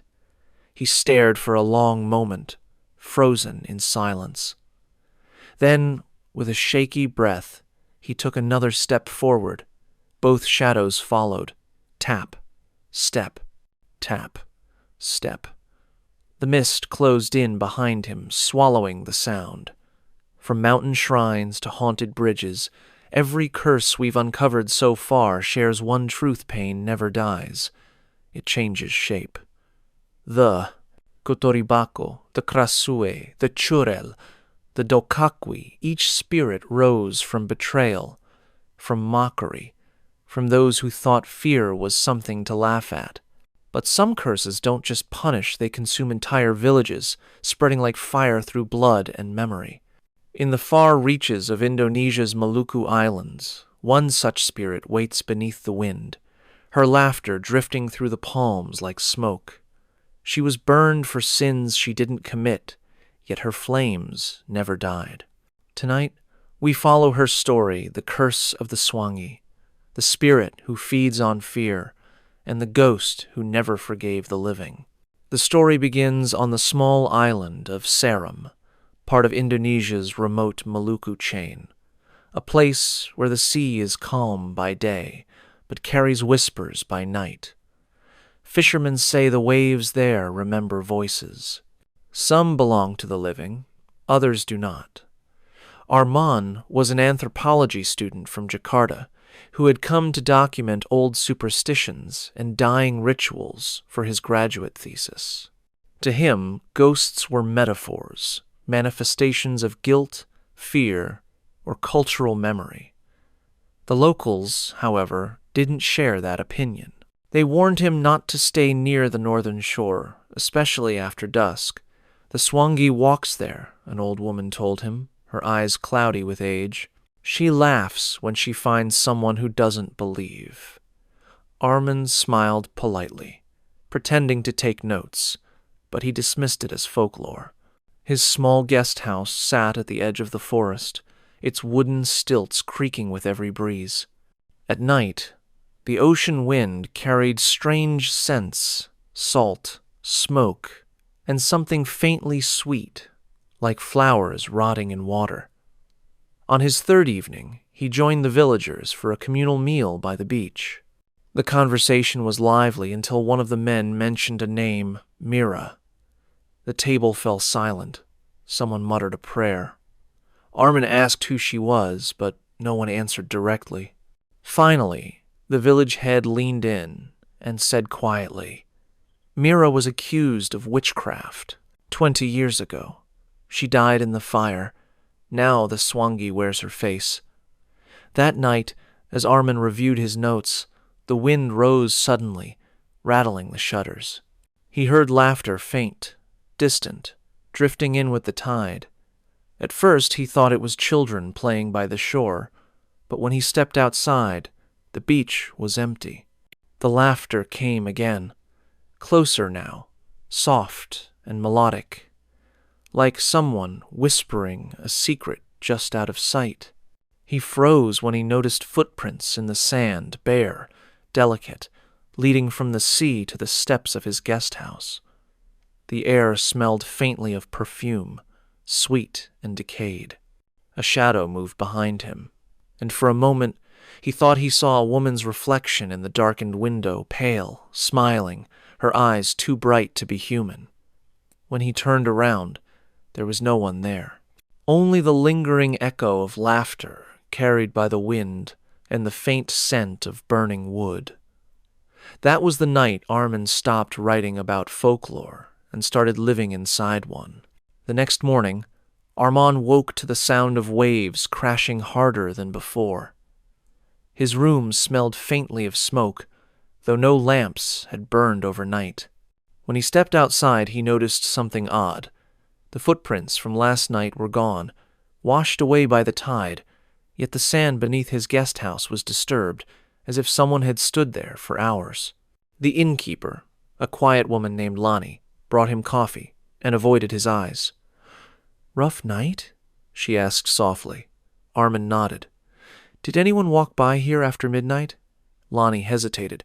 "No one walks when the sea laughs," she said simply, setting the cup down and walking away before he could ask what that meant. Trying to shake off the unease, he spent the afternoon interviewing locals.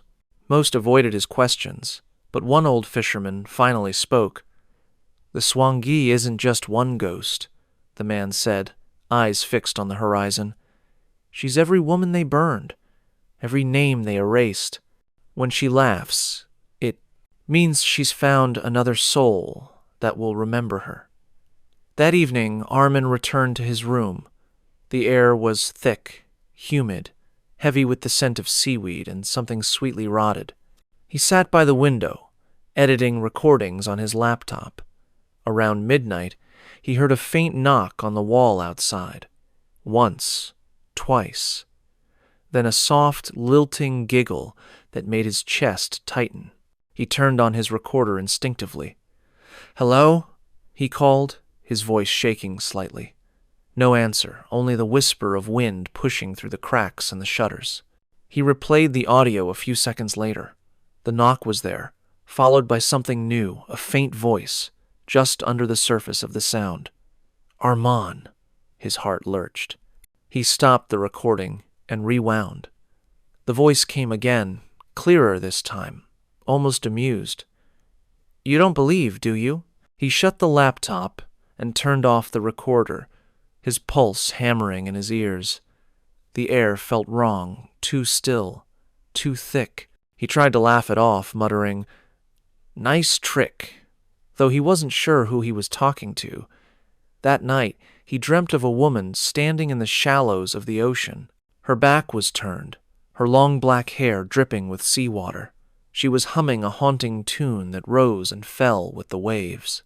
When she turned around, her skin was pale as bone, her mouth curled in a smile too wide for her face. The sea behind her burned orange, as if reflecting a fire that wasn't there.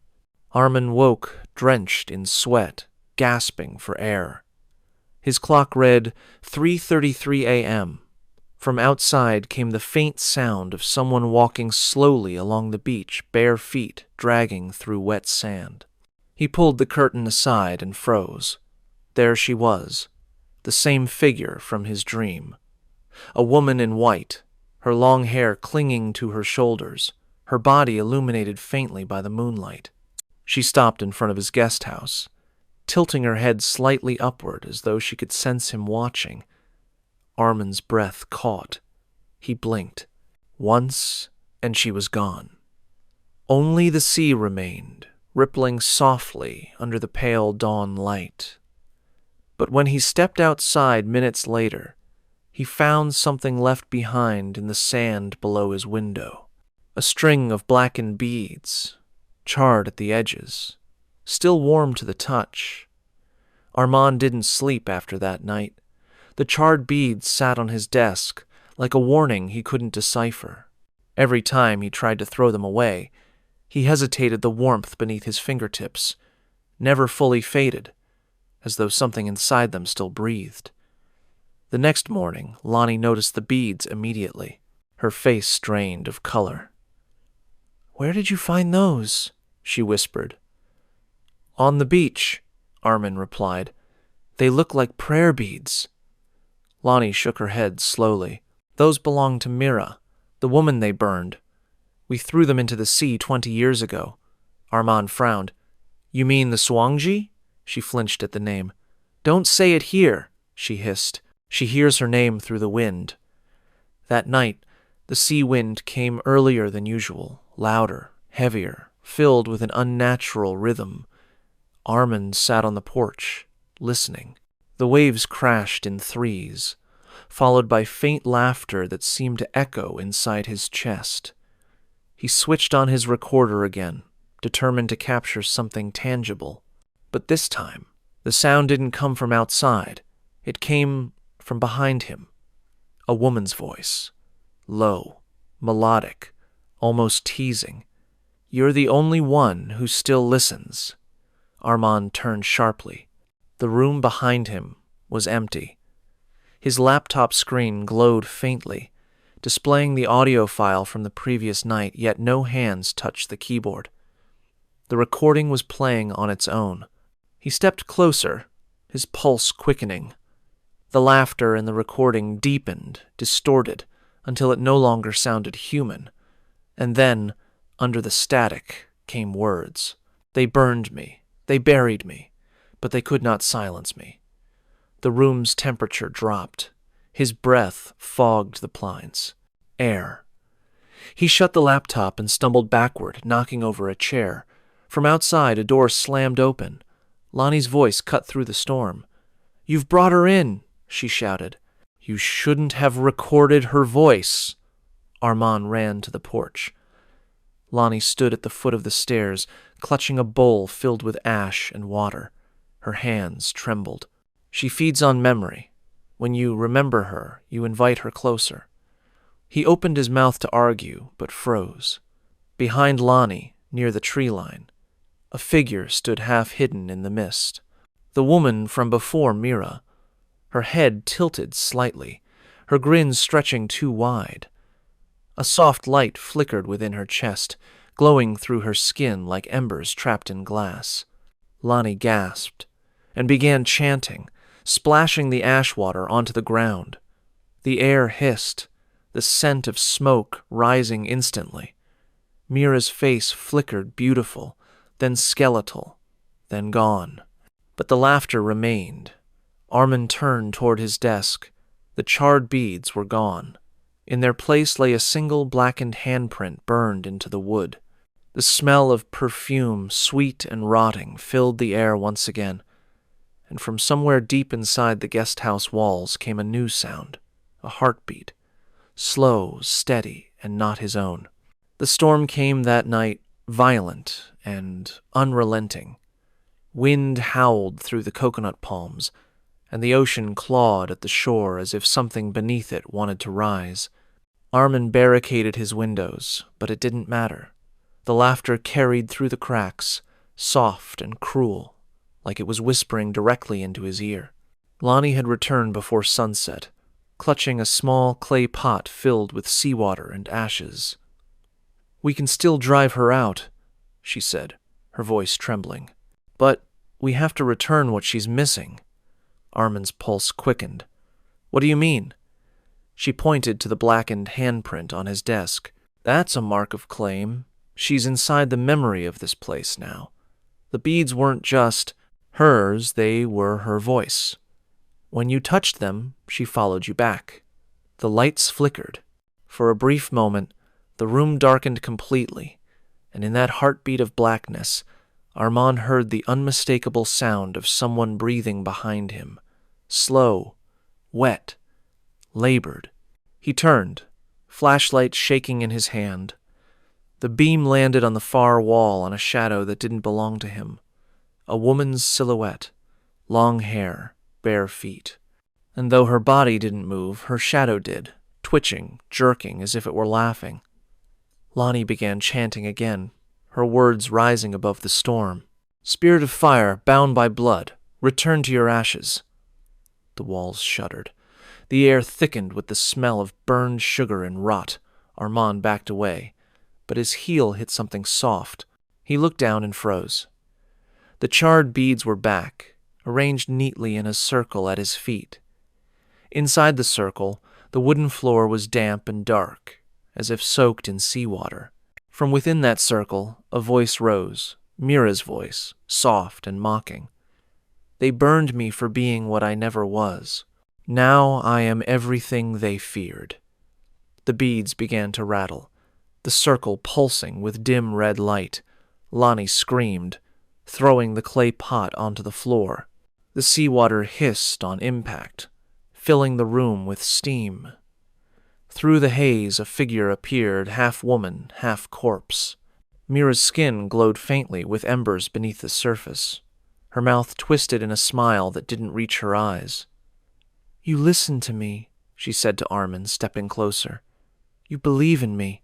That's all I need to live again." Her hand reached toward him, dripping ash. The closer she came, the colder the room grew. Lonnie fell to her knees, choking on the smoke.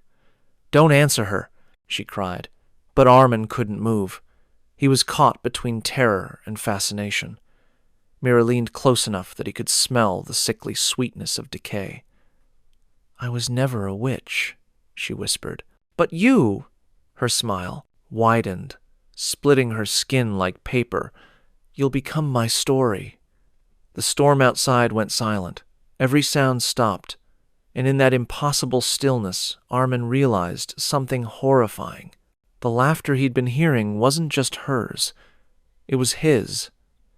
The silence stretched until it felt like the world had stopped breathing. The air shimmered faintly, the smell of ash and salt thick enough to taste. Armand's vision blurred, and for a moment, everything around him seemed to tilt, the walls bending, the shadows pulsing with light that came from nowhere. Mira stood inches from him now, her voice low and almost tender. "Do you know what truly binds me?" she asked.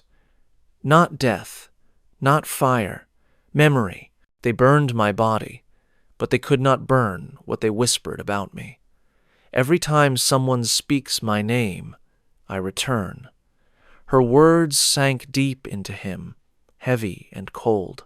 The laughter he had heard for nights suddenly made sense. It wasn't mockery. It was remembrance, echoing through every mouth that spoke her name. Lonnie coughed, her voice hoarse. She feeds on fear, on repetition. That's why the elders forbid her name. When someone believes in her story again, she becomes strong enough to walk. Armin's throat tightened. So I brought her back. The spirit smiled faintly. You gave me a witness. That's all I ever needed. He stumbled backward, shaking his head. I didn't mean to. You never do, she said softly. None of you ever mean to. Her form flickered, and for an instant she looked human, young, beautiful, frightened. Then her face cracked like porcelain, revealing glowing embers beneath. They said I cursed this island, she whispered. But the truth is they cursed themselves when they forgot I was innocent. Lonnie struggled to her feet. If she's bound to memory, she said urgently, then only silence can send her back. Don't answer her. Don't speak. Not a single word. Mira's smile faltered. The air grew heavier, the light dimmer. You can't silence what has already been spoken. She turned her burning eyes toward Armand. Your voice carries my story now.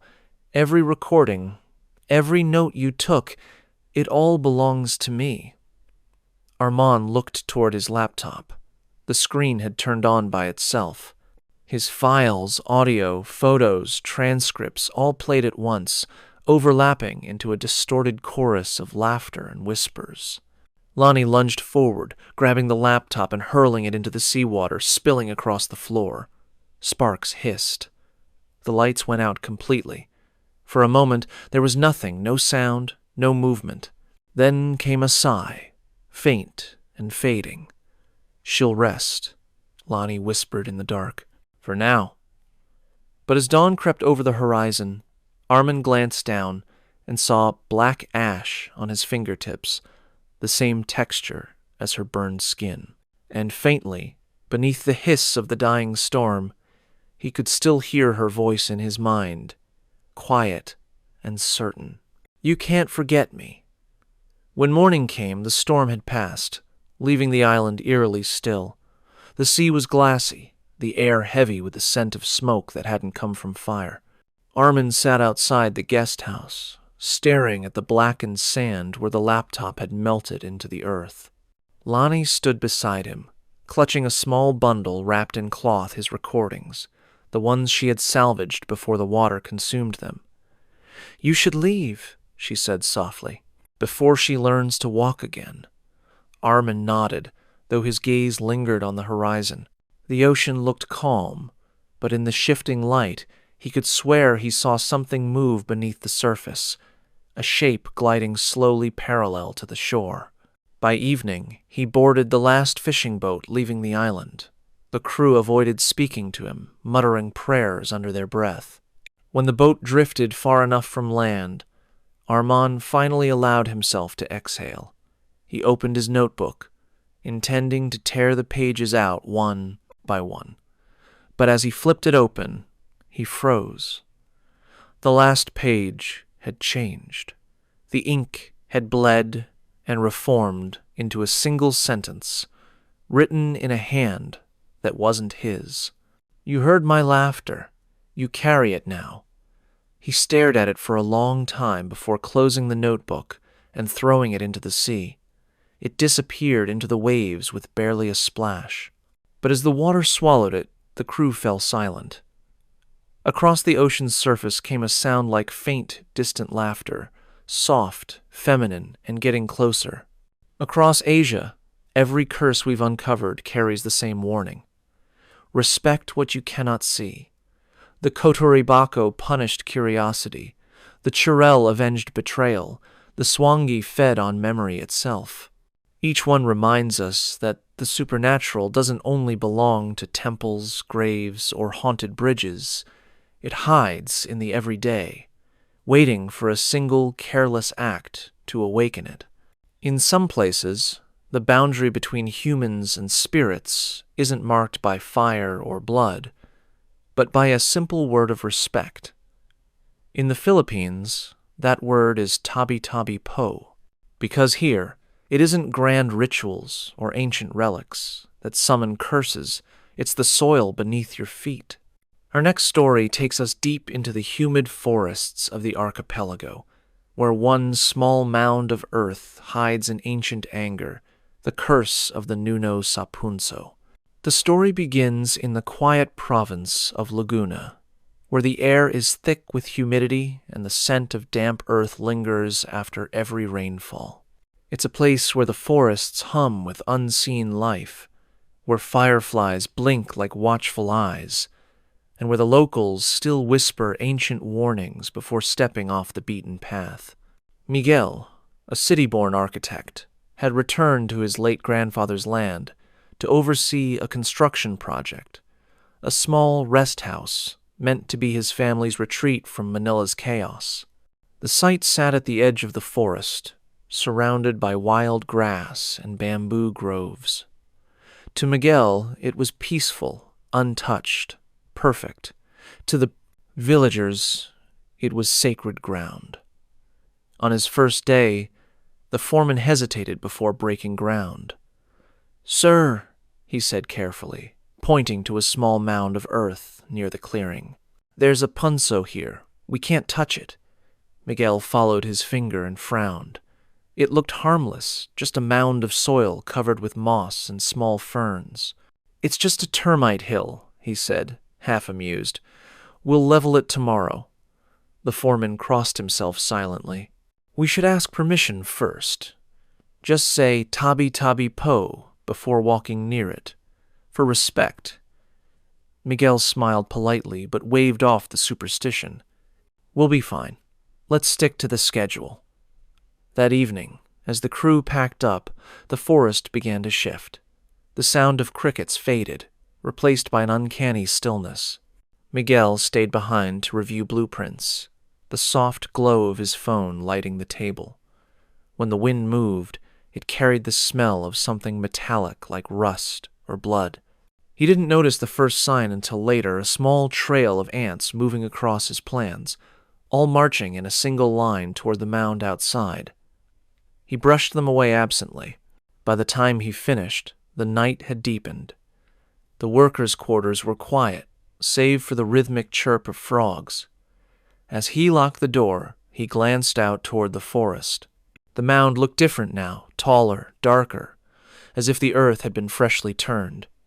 Miguel laughed under his breath. "Superstition," he muttered. But as he turned to leave, a voice whispered softly behind him, almost polite, almost kind. "Tabi-tabi po." He froze, the hair on his arms rising. There was no one there, only the trees shifting in the wind, and the faint impression of something small moving under the soil. The next morning, the air felt heavier, and the workers seemed quieter than usual.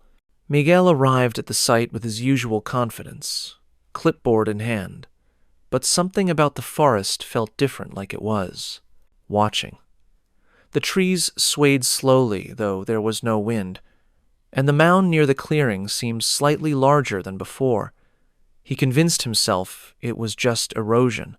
The crew avoided it entirely. No one walked near the mound.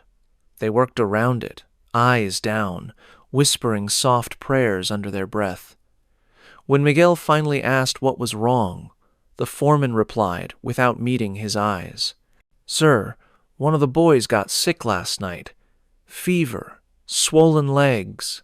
He said he dreamed of a small man sitting on his chest.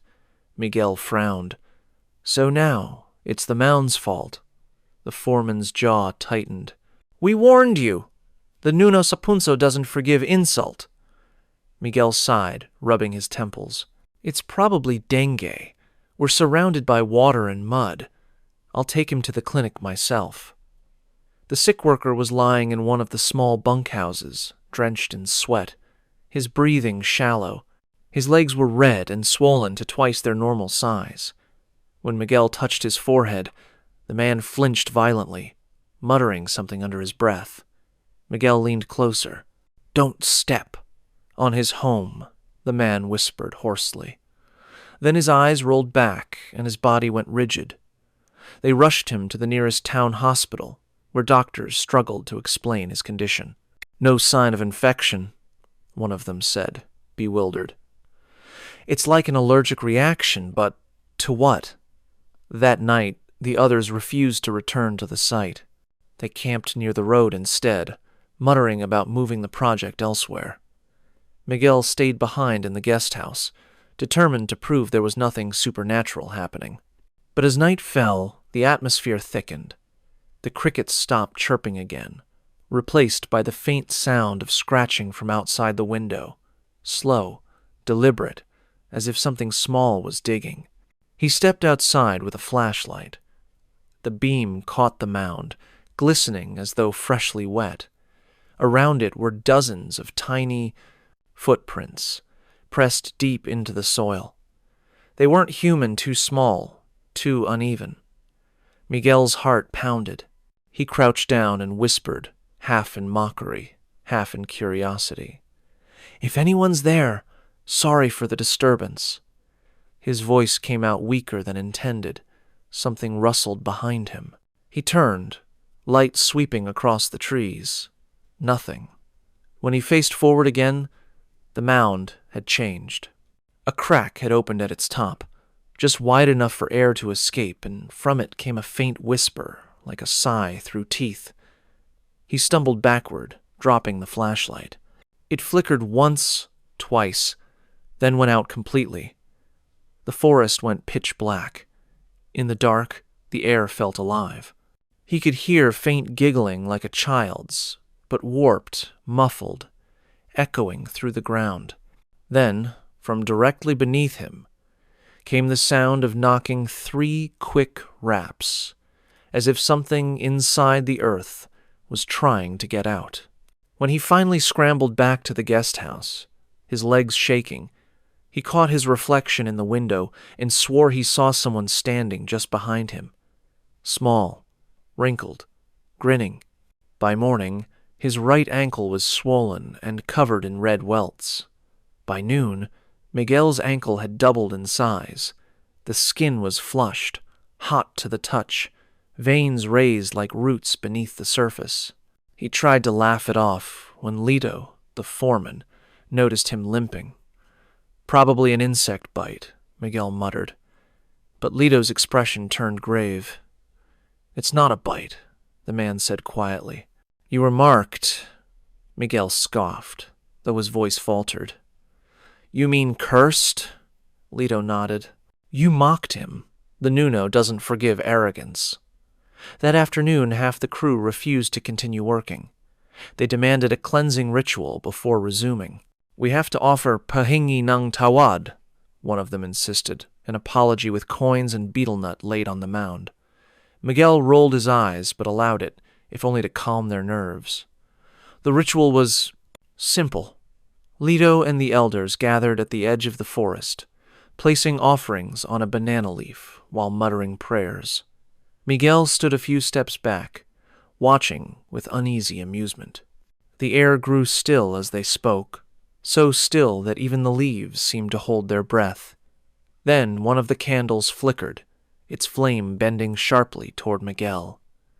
The elders froze. Lito turned to him. "He's not accepting," he said. "You must apologize yourself."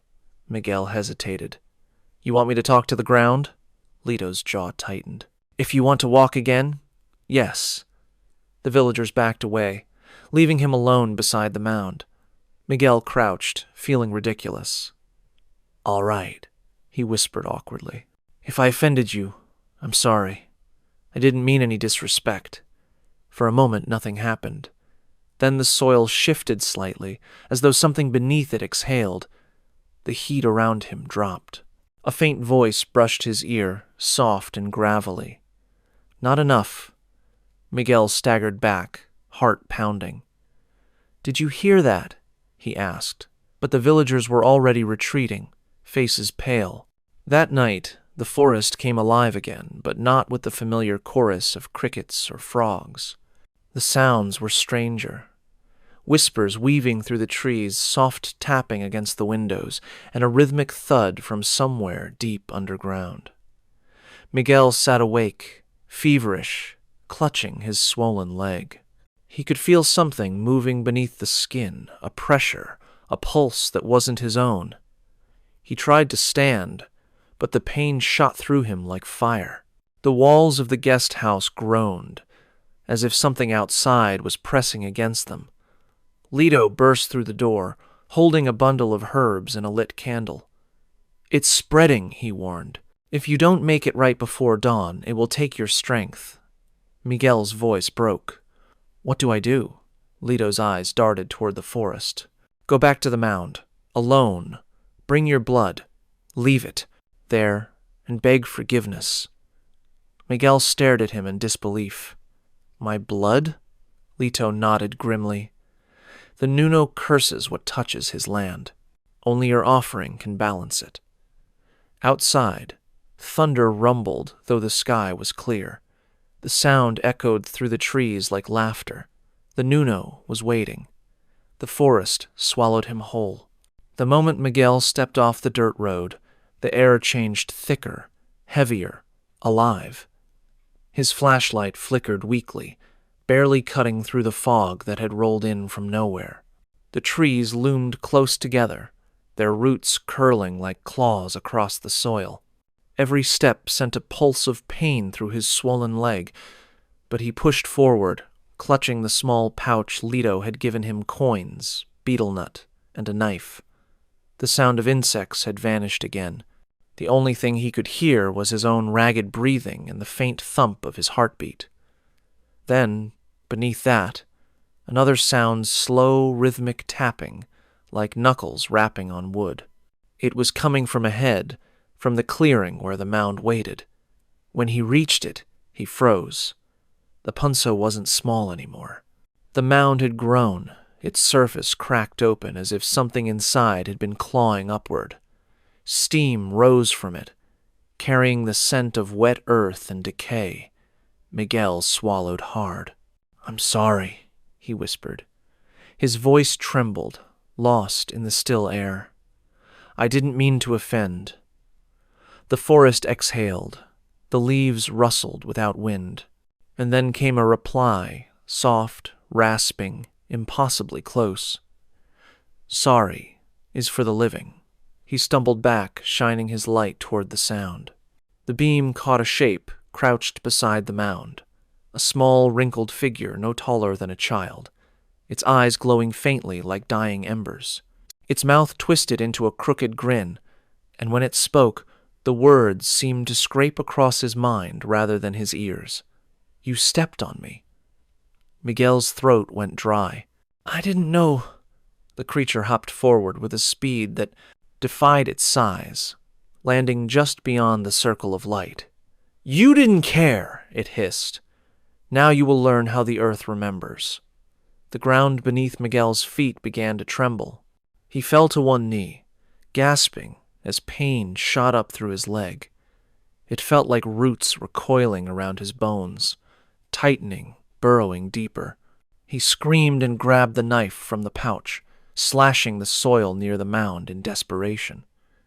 The Nuno shrieked a sound like 100 voices crying out in unison. Its form blurred, melting into the air, then reforming inches from his face.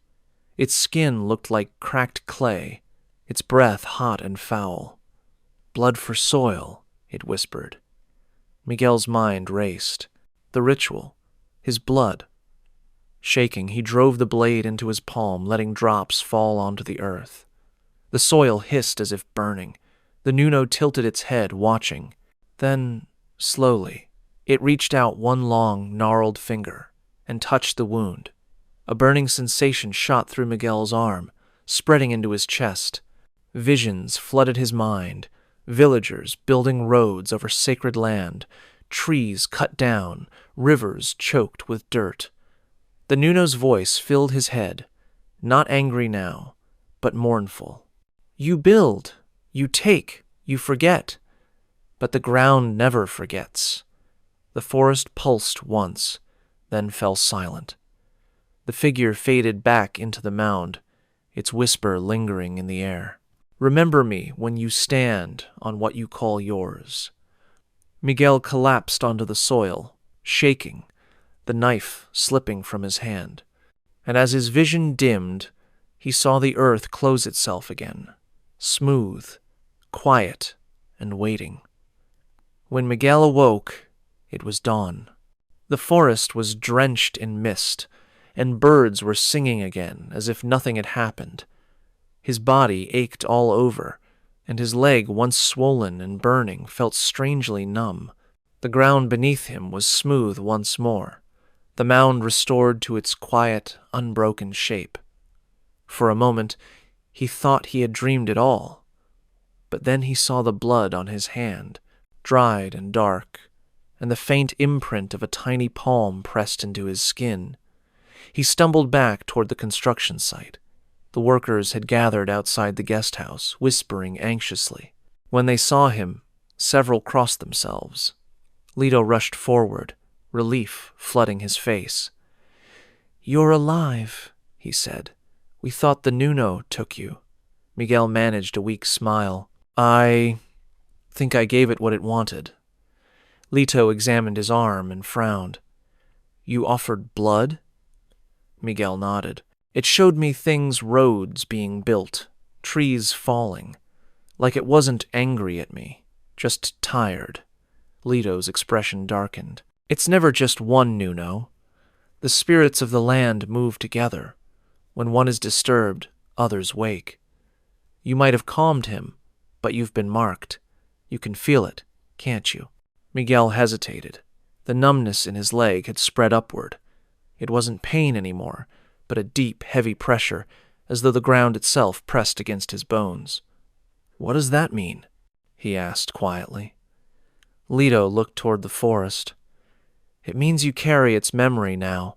You can't build here, not anymore. If you do, the curse will start again." As they spoke, the wind picked up. The trees swayed, releasing the faint scent of earth and smoke. Miguel turned toward the forest and saw movement, a shape crouched low among the roots, watching him. Small, wrinkled, familiar. It tilted its head once before sinking into the soil. That night, Miguel sat alone with his blueprints. Every design he looked at, every plan for a foundation, a wall, a road made his chest tighten. He remembered the Nuno's voice echoing inside his head. "You build. You take. You forget." He crumpled the plans and threw them into the fire. The wood crackled, and for a heartbeat, he swore he heard faint laughter in the flames, soft and satisfied. When morning came, Miguel announced he was halting construction indefinitely. The workers rejoiced quietly, whispering, thanks to the unseen. But as he limped away from the site, Miguel couldn't shake the feeling that the earth beneath his feet was following him, breathing with him. And every time he stepped, the soil seemed to pulse gently, like a heartbeat waiting for its next disturbance. A week later, Miguel left Laguna for Manila. The land remained untouched. No digging, no foundation, no trace of the project that had brought him there. Yet, as his car wound down the provincial road, he couldn't shake the sensation that the forest was watching him go. The trees seemed to lean inward, their shadows stretching long across the pavement, like fingers waving goodbye. By the time he reached the city, his limp had faded, but the numbness in his leg never left. Some nights, it throbbed faintly, like a distant heartbeat pulsing in the ground beneath his skin. He tried to ignore it, tried to return to normal life, but small things began to happen. Potted plants near his desk grew overnight, their roots cracking through ceramic. Ants gathered wherever he stood, circling his feet in perfect spirals. One evening, he awoke to a familiar sound, soft knocking, 3 slow taps. He turned toward the window, but there was no one there. Only the potted soil on the sill shifting slightly, as if something inside it was breathing. When he reached for the light switch, his reflection in the glass stopped him cold. It wasn't alone. Standing just behind him was a small, hunched figure, its face wrinkled, its grin patient.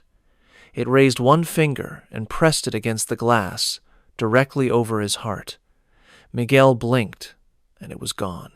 But from somewhere deep below the apartment floor, the earth whispered once more, quiet, polite, and final. Tabi Tabi Po. From the forests of the Philippines to the mountains of Japan, one truth remains constant. Every curse begins with emotion. Grief, guilt, hunger, or pride. Each gives life to something that refuses to die. But not all curses are ancient, or buried beneath the soil. Some are alive today, practiced openly in crowded streets beneath neon lights and overpasses. In Hong Kong, the supernatural wears no mask. It sits in plain sight, hidden behind the motions of everyday life. Here, curses can be bought, names can be spoken, and hatred can take physical form. Our next story explores one such ritual, Da Siu Yan, or villain, hitting the living curse that turns anger into power and vengeance into smoke. It started, as many curses do, with something ordinary in argument. Evelyn Chan was a marketing executive in Hong Kong, sharp-tongued, overworked, and constantly surrounded by noise. Her office sat above the endless chaos of Causeway Bay, where crowds and neon light bled together into one sleepless blur. After a bitter fallout with her colleague Raymond, who had accused her of sabotaging his promotion, things began to unravel. Anonymous complaints appeared in her inbox, her presentations glitched during meetings, and her boss began to doubt her reliability. By the end of the week, she could barely sleep. Every night, she heard faint tapping noises near her window, like the sound of slippers hitting something soft. Her friend May tried to comfort her over dinner. "You're just stressed," she said. "People have bad weeks all the time." But when Evelyn mentioned the noises, May's face grew pale. "You think someone went to hit your villain?" Evelyn frowned. "What do you mean?" May leaned closer. Da Siu Yan. Villain hitting. Old women under the canal near Canal Road flyover, they curse people for money. They write your name on paper, beat it with a shoe, and burn it to ashes. It's like sending bad luck straight to someone's soul. Evelyn laughed it off, but the thought lingered. The next day, as she left work, she passed the underpass May had mentioned.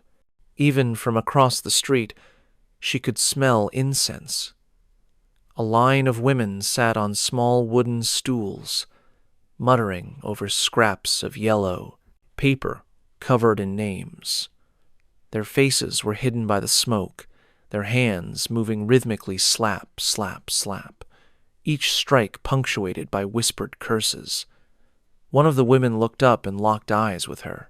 Her face was deeply wrinkled, her smile almost kind. She beckoned Evelyn closer with a finger, her voice soft but firm. "You have many enemies, miss," she said, "but one hates you more than the rest." Evelyn froze. "How would you know that?" The woman's grin widened. "Because the smoke told me, and it still carries your name."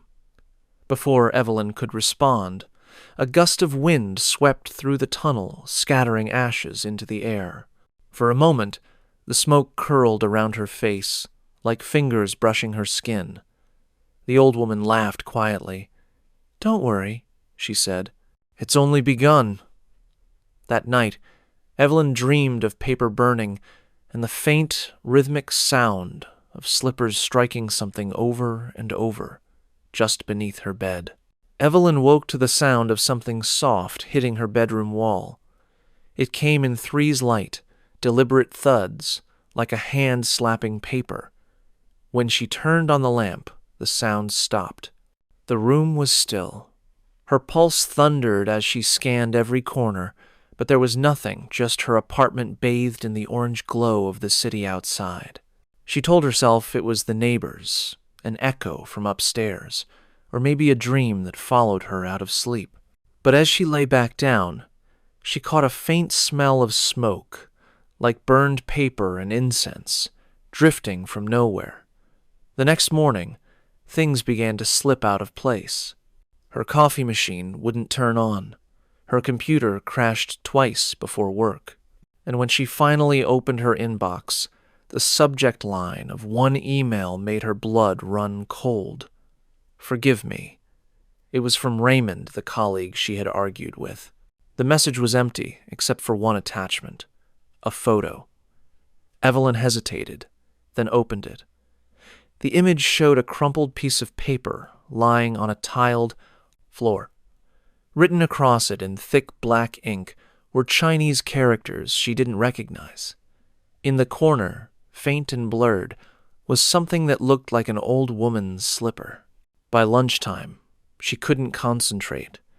She kept hearing tapping noises from somewhere under her desk.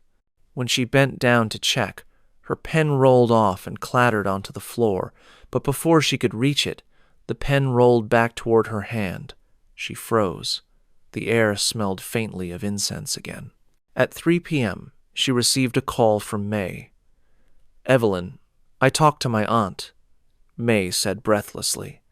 "She knows about these things," she said once a name is spoken in the villain hitting. "It can't be unsaid. The curse moves with emotion. If the person who cursed you still hates you, the ritual keeps feeding on it." Evelyn tried to laugh. "You're saying I'm haunted by office gossip?" May didn't laugh back. "Just don't provoke anyone. And don't go near the Canal Road underpass after dark." That night, Evelyn ignored the warning. The city pulsed around her, neon reflections flickering across puddles from a late drizzle. She found herself drawn back to the underpass, unable to explain why. The smell of incense hung thick in the air. The women were still there, their stalls lit by trembling candles. Paper effigies, some shaped like humans, others like animals, lay scattered among bowls of rice and fruit. She approached cautiously. One of the women, the same one from before, looked up and smiled faintly. "You came back," she said. "Did you feel her yet?" "Who?" Evelyn asked. "The name you carry," the woman replied. "She's looking for you." Before Evelyn could speak, the old woman struck her paper effigy again. Once, twice, 3 times. The sound was sharp and deliberate. Evelyn felt a sudden chill climb up her spine, like invisible fingers tracing her skin. She took a step back. "Stop it," she said, voice trembling. "I didn't ask for this." The woman's eyes gleamed through the smoke. "No," she said softly, "but someone did." As Evelyn turned to leave, a gust of wind blew through the tunnel, scattering ashes into her hair. She brushed them off frantically, but one piece clung to her wrist, blackened, crumbling. It wasn't ash, it was paper, and written across it, in the same thick ink from the photo Raymond had sent, was her name. Evelyn barely slept that night. Every time she closed her eyes, she heard that same rhythmic slap, slap, slap, as if someone were beating the wall beside her bed. By dawn, her apartment smelled faintly of ash and incense again. The paper fragment from the underpass, the one with her name written on it, lay on her bedside table. She'd tried burning it the night before, but the flame refused to catch. The paper had only darkened around the edges, curling without turning to ash. When she arrived at work, the lights above her cubicle flickered erratically. Raymond's desk was empty. Word spread that he'd been hospitalized after a fall at home. Some freak accident involving a staircase. Evelyn felt a chill crawl up her neck. Guilt flickered for a moment, followed quickly by dread. The timing was too precise. May met her after work, worry etched across her face. "Evelyn, listen to me," she said. "My aunt said the villain hitting can backfire. Sometimes the hatred hits both ways. If the curse was done with enough anger, it binds both souls together until one breaks." Evelyn tried to dismiss it, but her voice shook. What does that even mean? It means if he hated you, and you hated him back, May trailed off, lowering her voice. Then she's feeding from both of you. That night, Evelyn returned home to find the apartment colder than before. The air seemed thicker, harder to breathe. She set her keys down and noticed black dust on the table, a fine layer that hadn't been there before. It wasn't dirt, it was ash. Her phone buzzed. A message from an unknown number. Stop fighting it. Evelyn froze.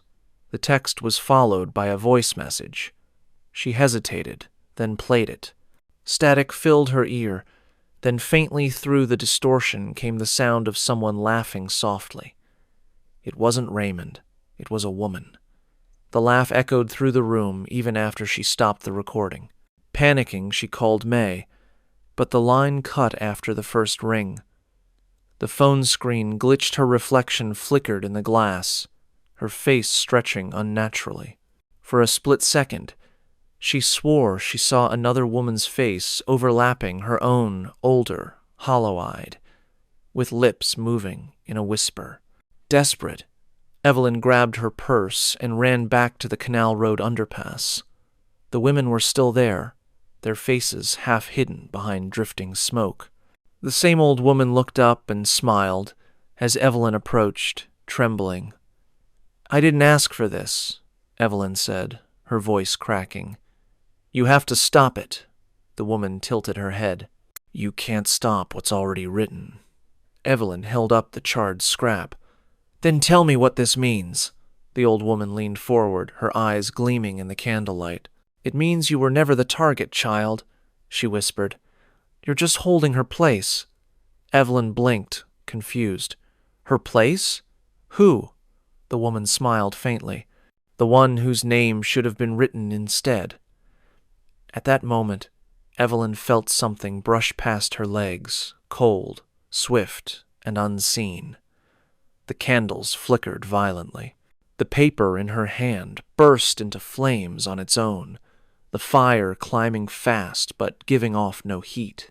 Somewhere in the smoke, she heard the unmistakable sound again, slippers striking paper, faster now, like a heartbeat that wasn't hers. The fire spread across the scrap of paper in Evelyn's hand, burning faster than she could react.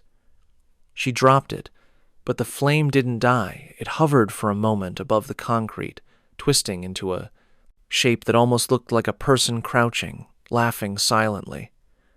The old woman didn't flinch. "She's here," she said calmly. "Your villain wants to be seen."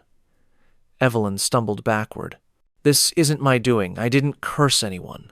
The woman's eyes darkened. "Someone did, and their hatred used your name to open the door." The air around them rippled with heat. The scent of incense grew overwhelming, thick and suffocating. Every candle under the bridge flared at once, casting wild shadows that danced along the pillars. From within those shadows came a figure thin, female, her face obscured by a veil of drifting smoke. Evelyn's heart pounded. "Who are you?"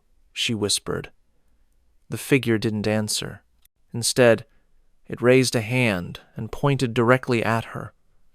The air vibrated with the faint sound of a slipper hitting paper, slow, deliberate, echoing through her bones. Evelyn's knees buckled under the pressure, her head spinning. The old woman began chanting rapidly, her voice rising above the noise. "Name the hatred, confess the truth, or she will take what belongs to you." Evelyn's thoughts raced. Confess? What truth? Suddenly, she remembered. The argument with Raymond hadn't just been professional, it had been cruel. She'd humiliated him, accused him in front of others, and when he'd begged her to stop, she'd told him she hoped he'd never find peace. Her stomach turned cold. The figure stepped closer, her veil parting slightly. Evelyn saw her face, her own face, reflected back at her, but distorted. Eyes hollow, lips cracked and blackened by soot. "You named yourself," the voice whispered. "You built your own villain."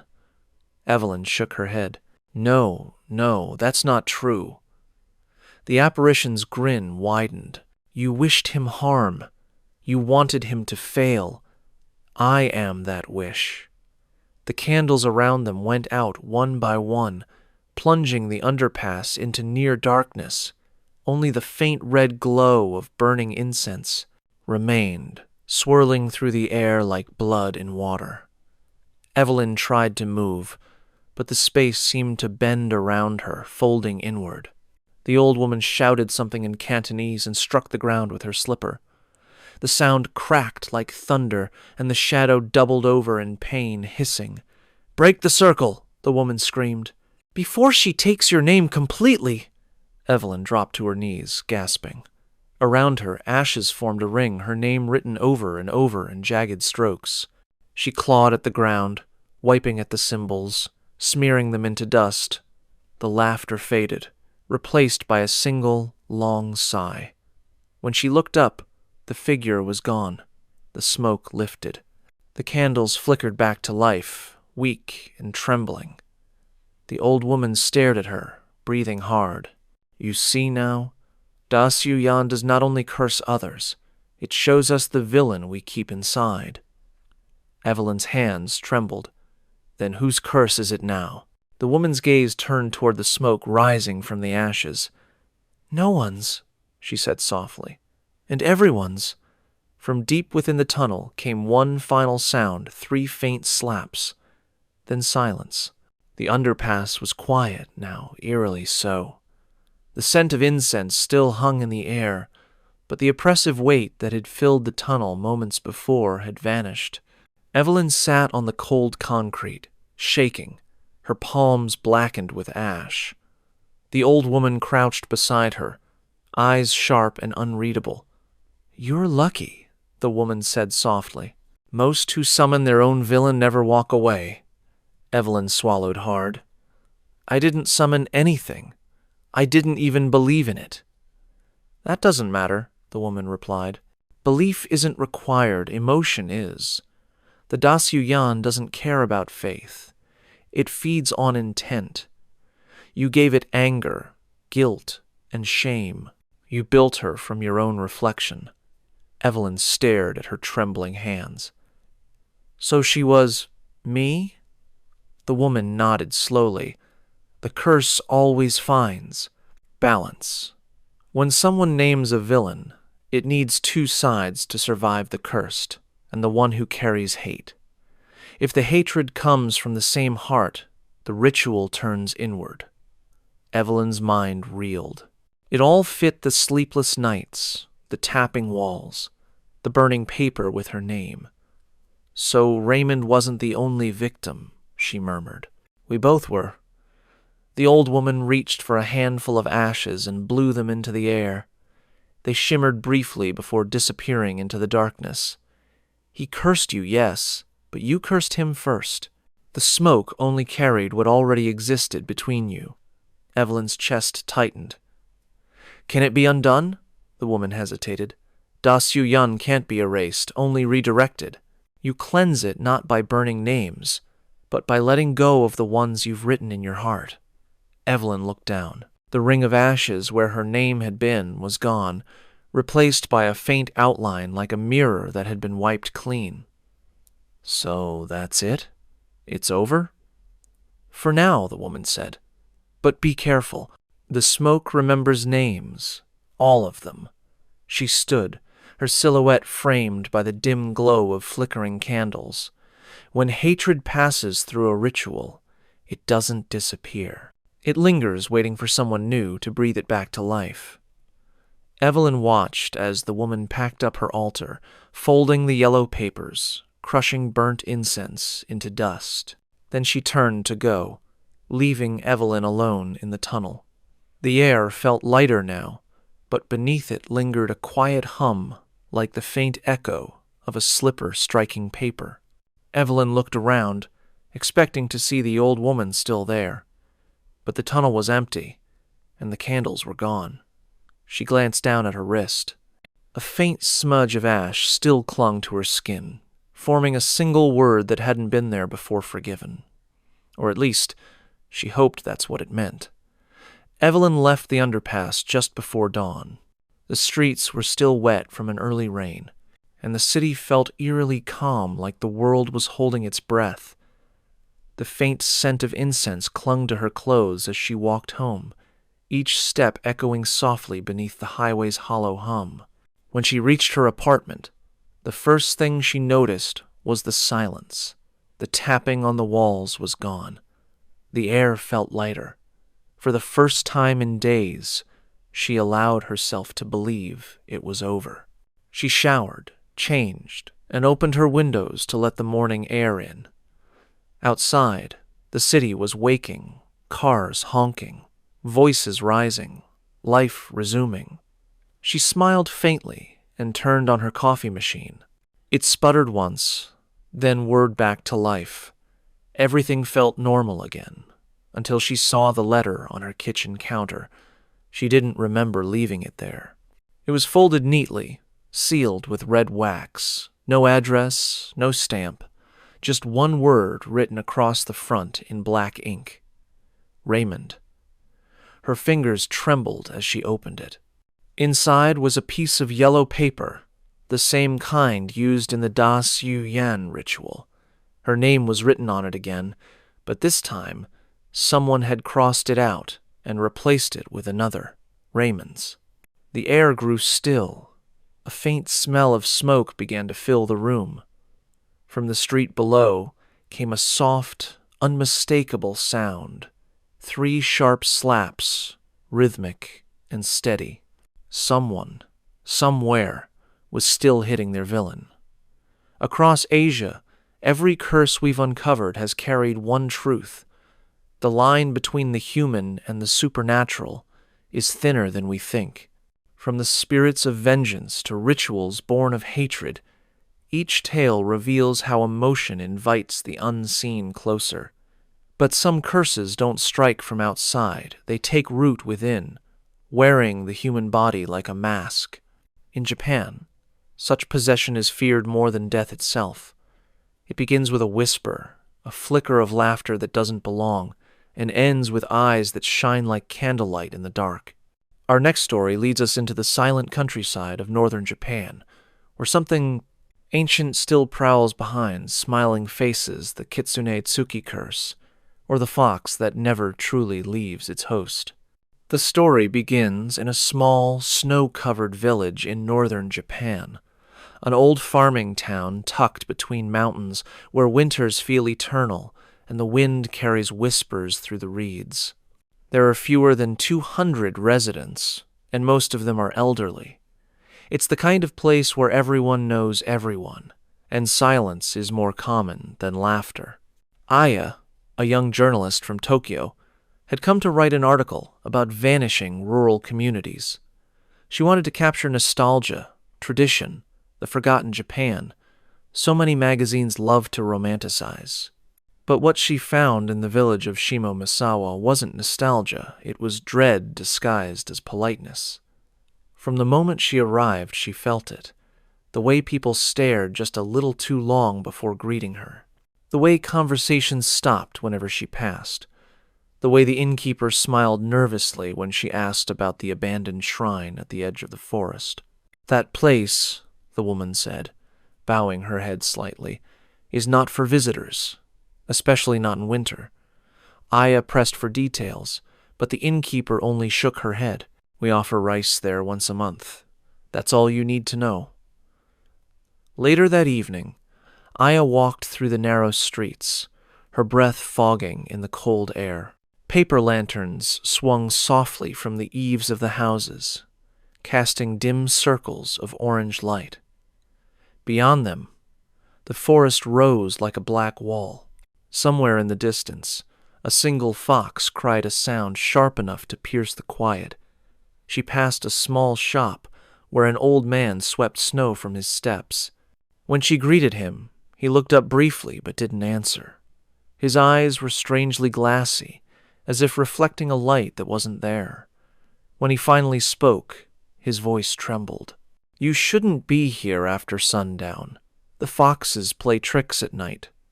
Aya smiled politely and continued walking, though unease prickled at her skin.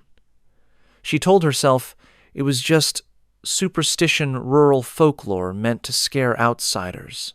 But as she neared the forest's edge, she saw it.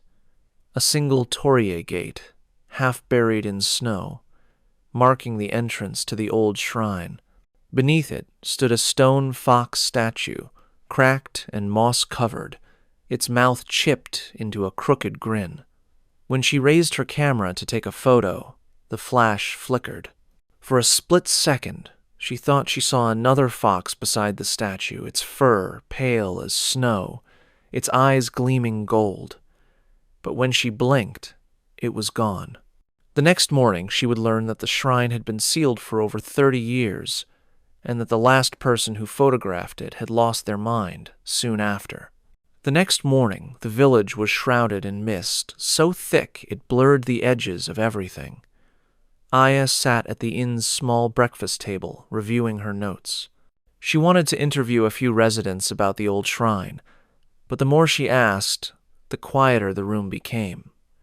When she mentioned the torii gate, the innkeeper's face went pale. "You went there?" she whispered. Aya hesitated, nodding slowly. The woman's hands trembled as she poured tea. "Don't go near it again. The foxes remember faces."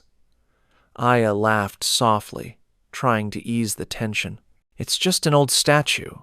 It looked beautiful in the snow." The woman didn't respond. She set the teapot down carefully and walked away without another word.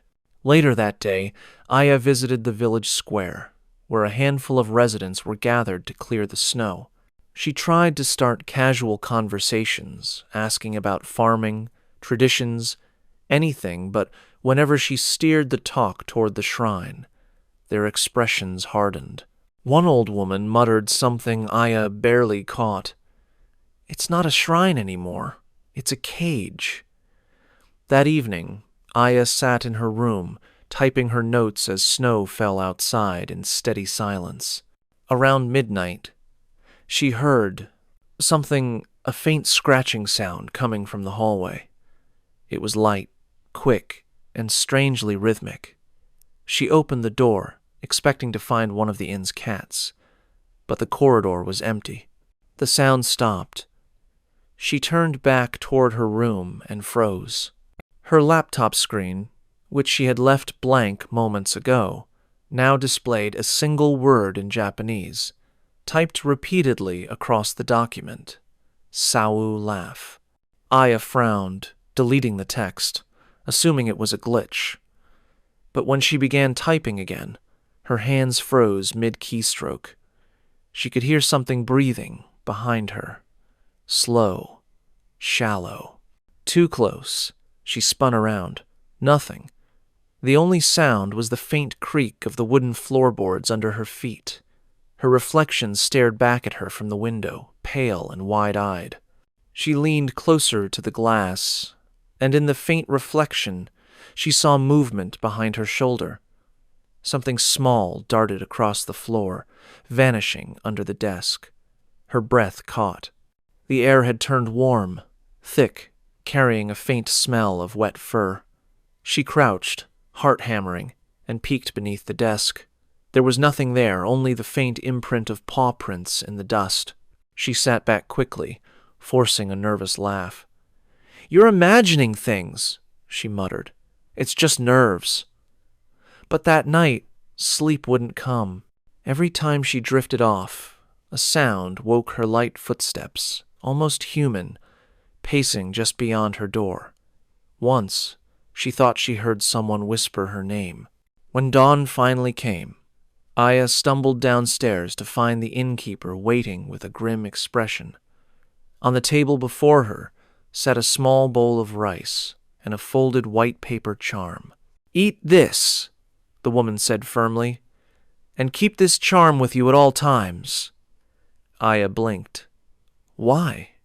The innkeeper's eyes were wet, frightened. "Because you looked into the fox's eyes," she whispered. "And when the fox looks back, it never leaves." For the next 2 days, Aya couldn't shake the calls, feeling that something was following her.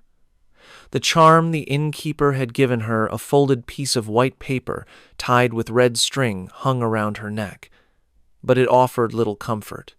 She kept catching glimpses of movement in the corners of her vision, a flicker of white fur, a shadow darting between the snow-laden trees, or a shape crouched just beyond the edge of light. She tried to focus on her article, interviewing locals about their lives, the fading traditions, the loneliness of the countryside. But the villagers seemed restless around her now. Conversations grew shorter. Smiles faded faster. Once, she caught 2 women whispering as she passed, one of them muttering, "Her eyes are changing." That night, she sat in her room, reviewing recordings on her laptop. The screen flickered with each playback, distorting the audio. On one clip, she noticed something odd. While interviewing an elderly farmer, a faint voice whispered beneath the man's words. It wasn't an echo, it was deliberate. Hungry. Aya replayed the clip several times, her heart racing faster each time the whisper returned. When she turned up the volume, the whisper grew louder, clearer, almost playful. "I see you." The room suddenly felt smaller, suffocating. The smell of wet fur filled the air again. Aya slammed her laptop shut and backed away. The charm around her neck felt hot against her skin. Moments later, a knock came at the door, 3 soft, deliberate taps. She opened it to find a young man she hadn't seen before. He introduced himself as Ren, a local schoolteacher. His smile was calm, but his eyes darted nervously toward the hallway behind her. "You're Aya, right? From Tokyo?" She nodded cautiously. "You know me?" "Everyone knows you," he said. "They say you went to the shrine." Aya tensed. "I was only taking pictures. I didn't touch anything." Ren's smile faded. "It doesn't matter. Once you see the fox, it remembers your scent. It waits for weakness." Aya's voice cracked. "Are you saying I'm cursed?" He hesitated, then handed her a small pouch filled with rice and salt. "Don't sleep tonight. If it comes, don't speak to it, no matter what it says." She wanted to ask more, but he left quickly, disappearing into the snowstorm outside. That night she tried to stay awake, sitting by the window with her camera ready.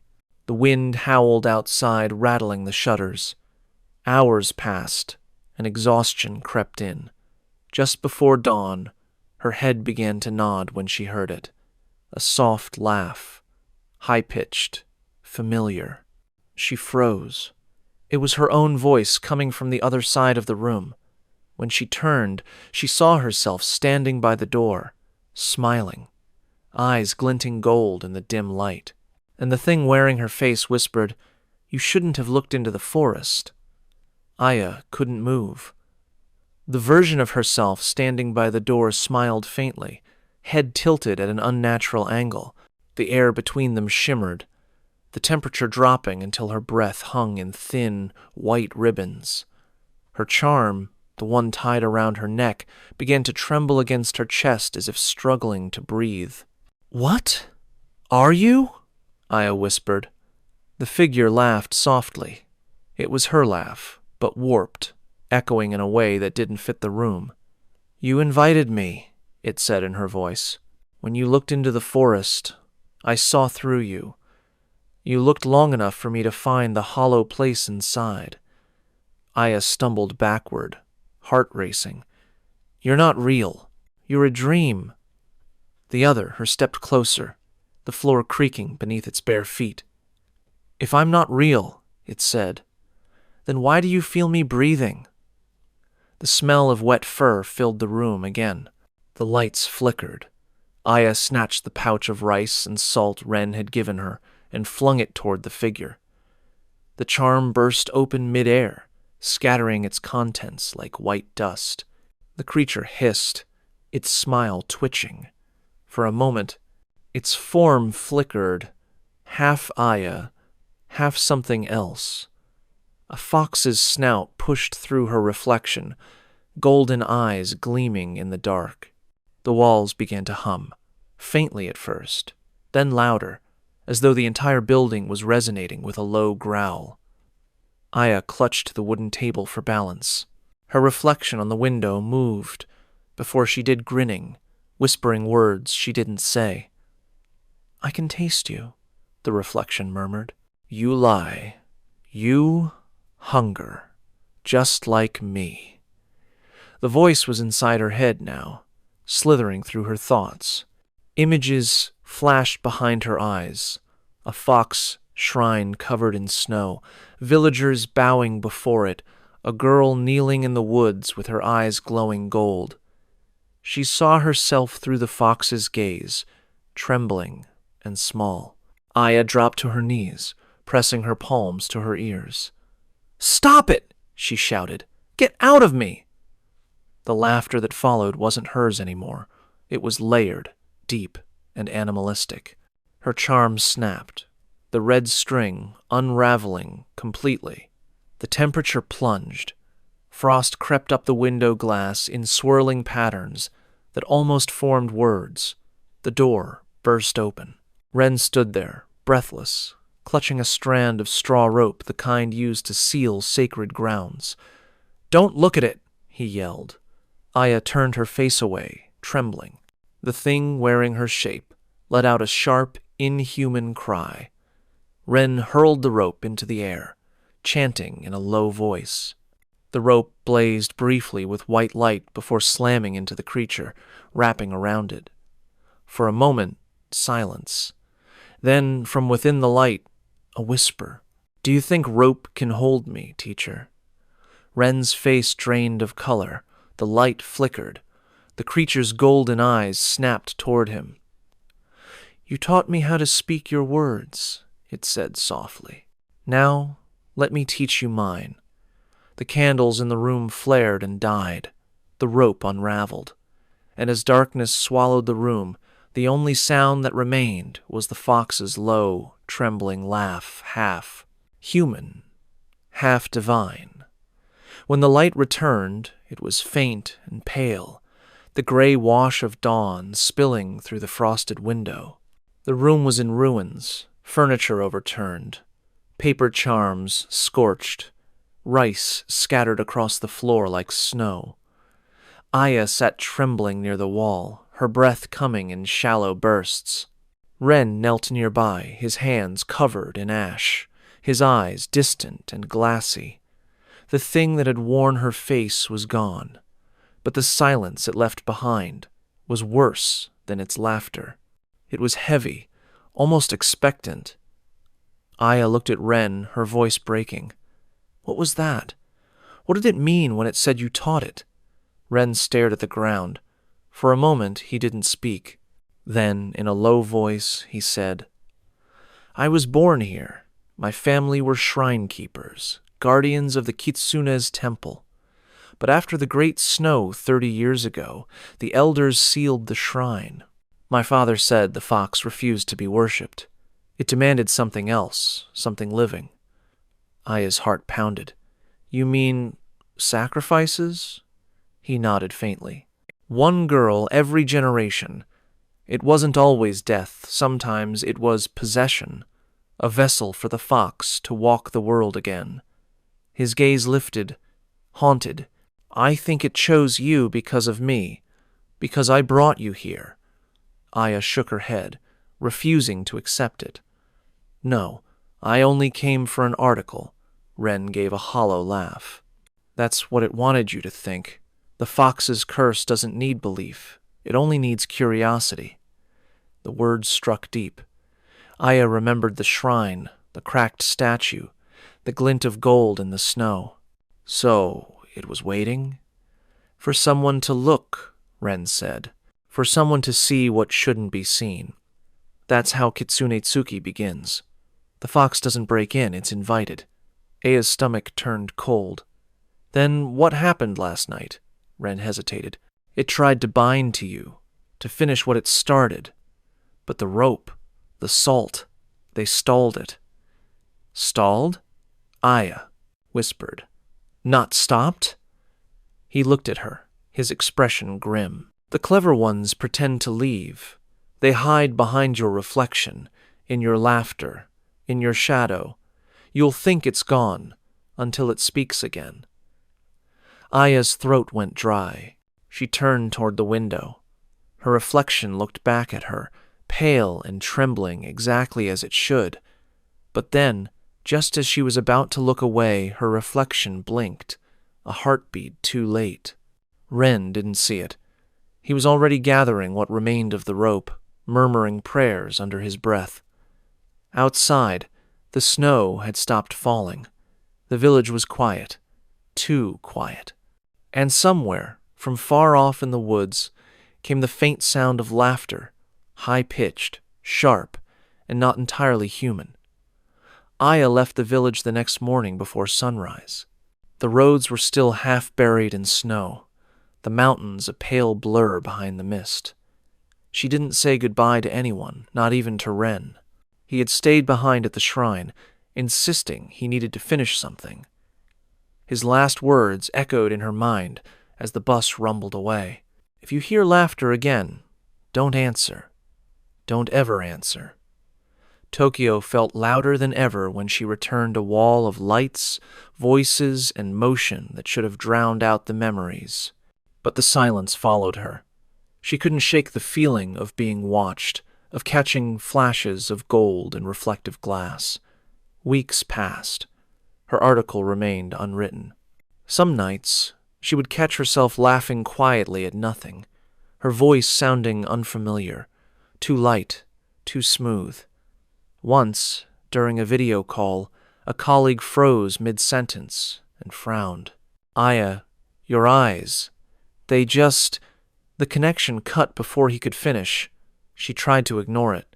She worked late, kept the lights on, avoided mirrors. But the reflection still found her in windows, in puddles, in the dark gloss of her laptop screen. One night, as she reached to shut her computer, the black screen flickered. Her reflection stared back, smiling faintly. But this time, it spoke. "Don't worry," it whispered in her voice. "I'm only pretending to leave." The screen went black again, and from the alley outside her apartment, faint and distant, came the cry of a fox, followed by the sound of soft laughter, echoing through the city night.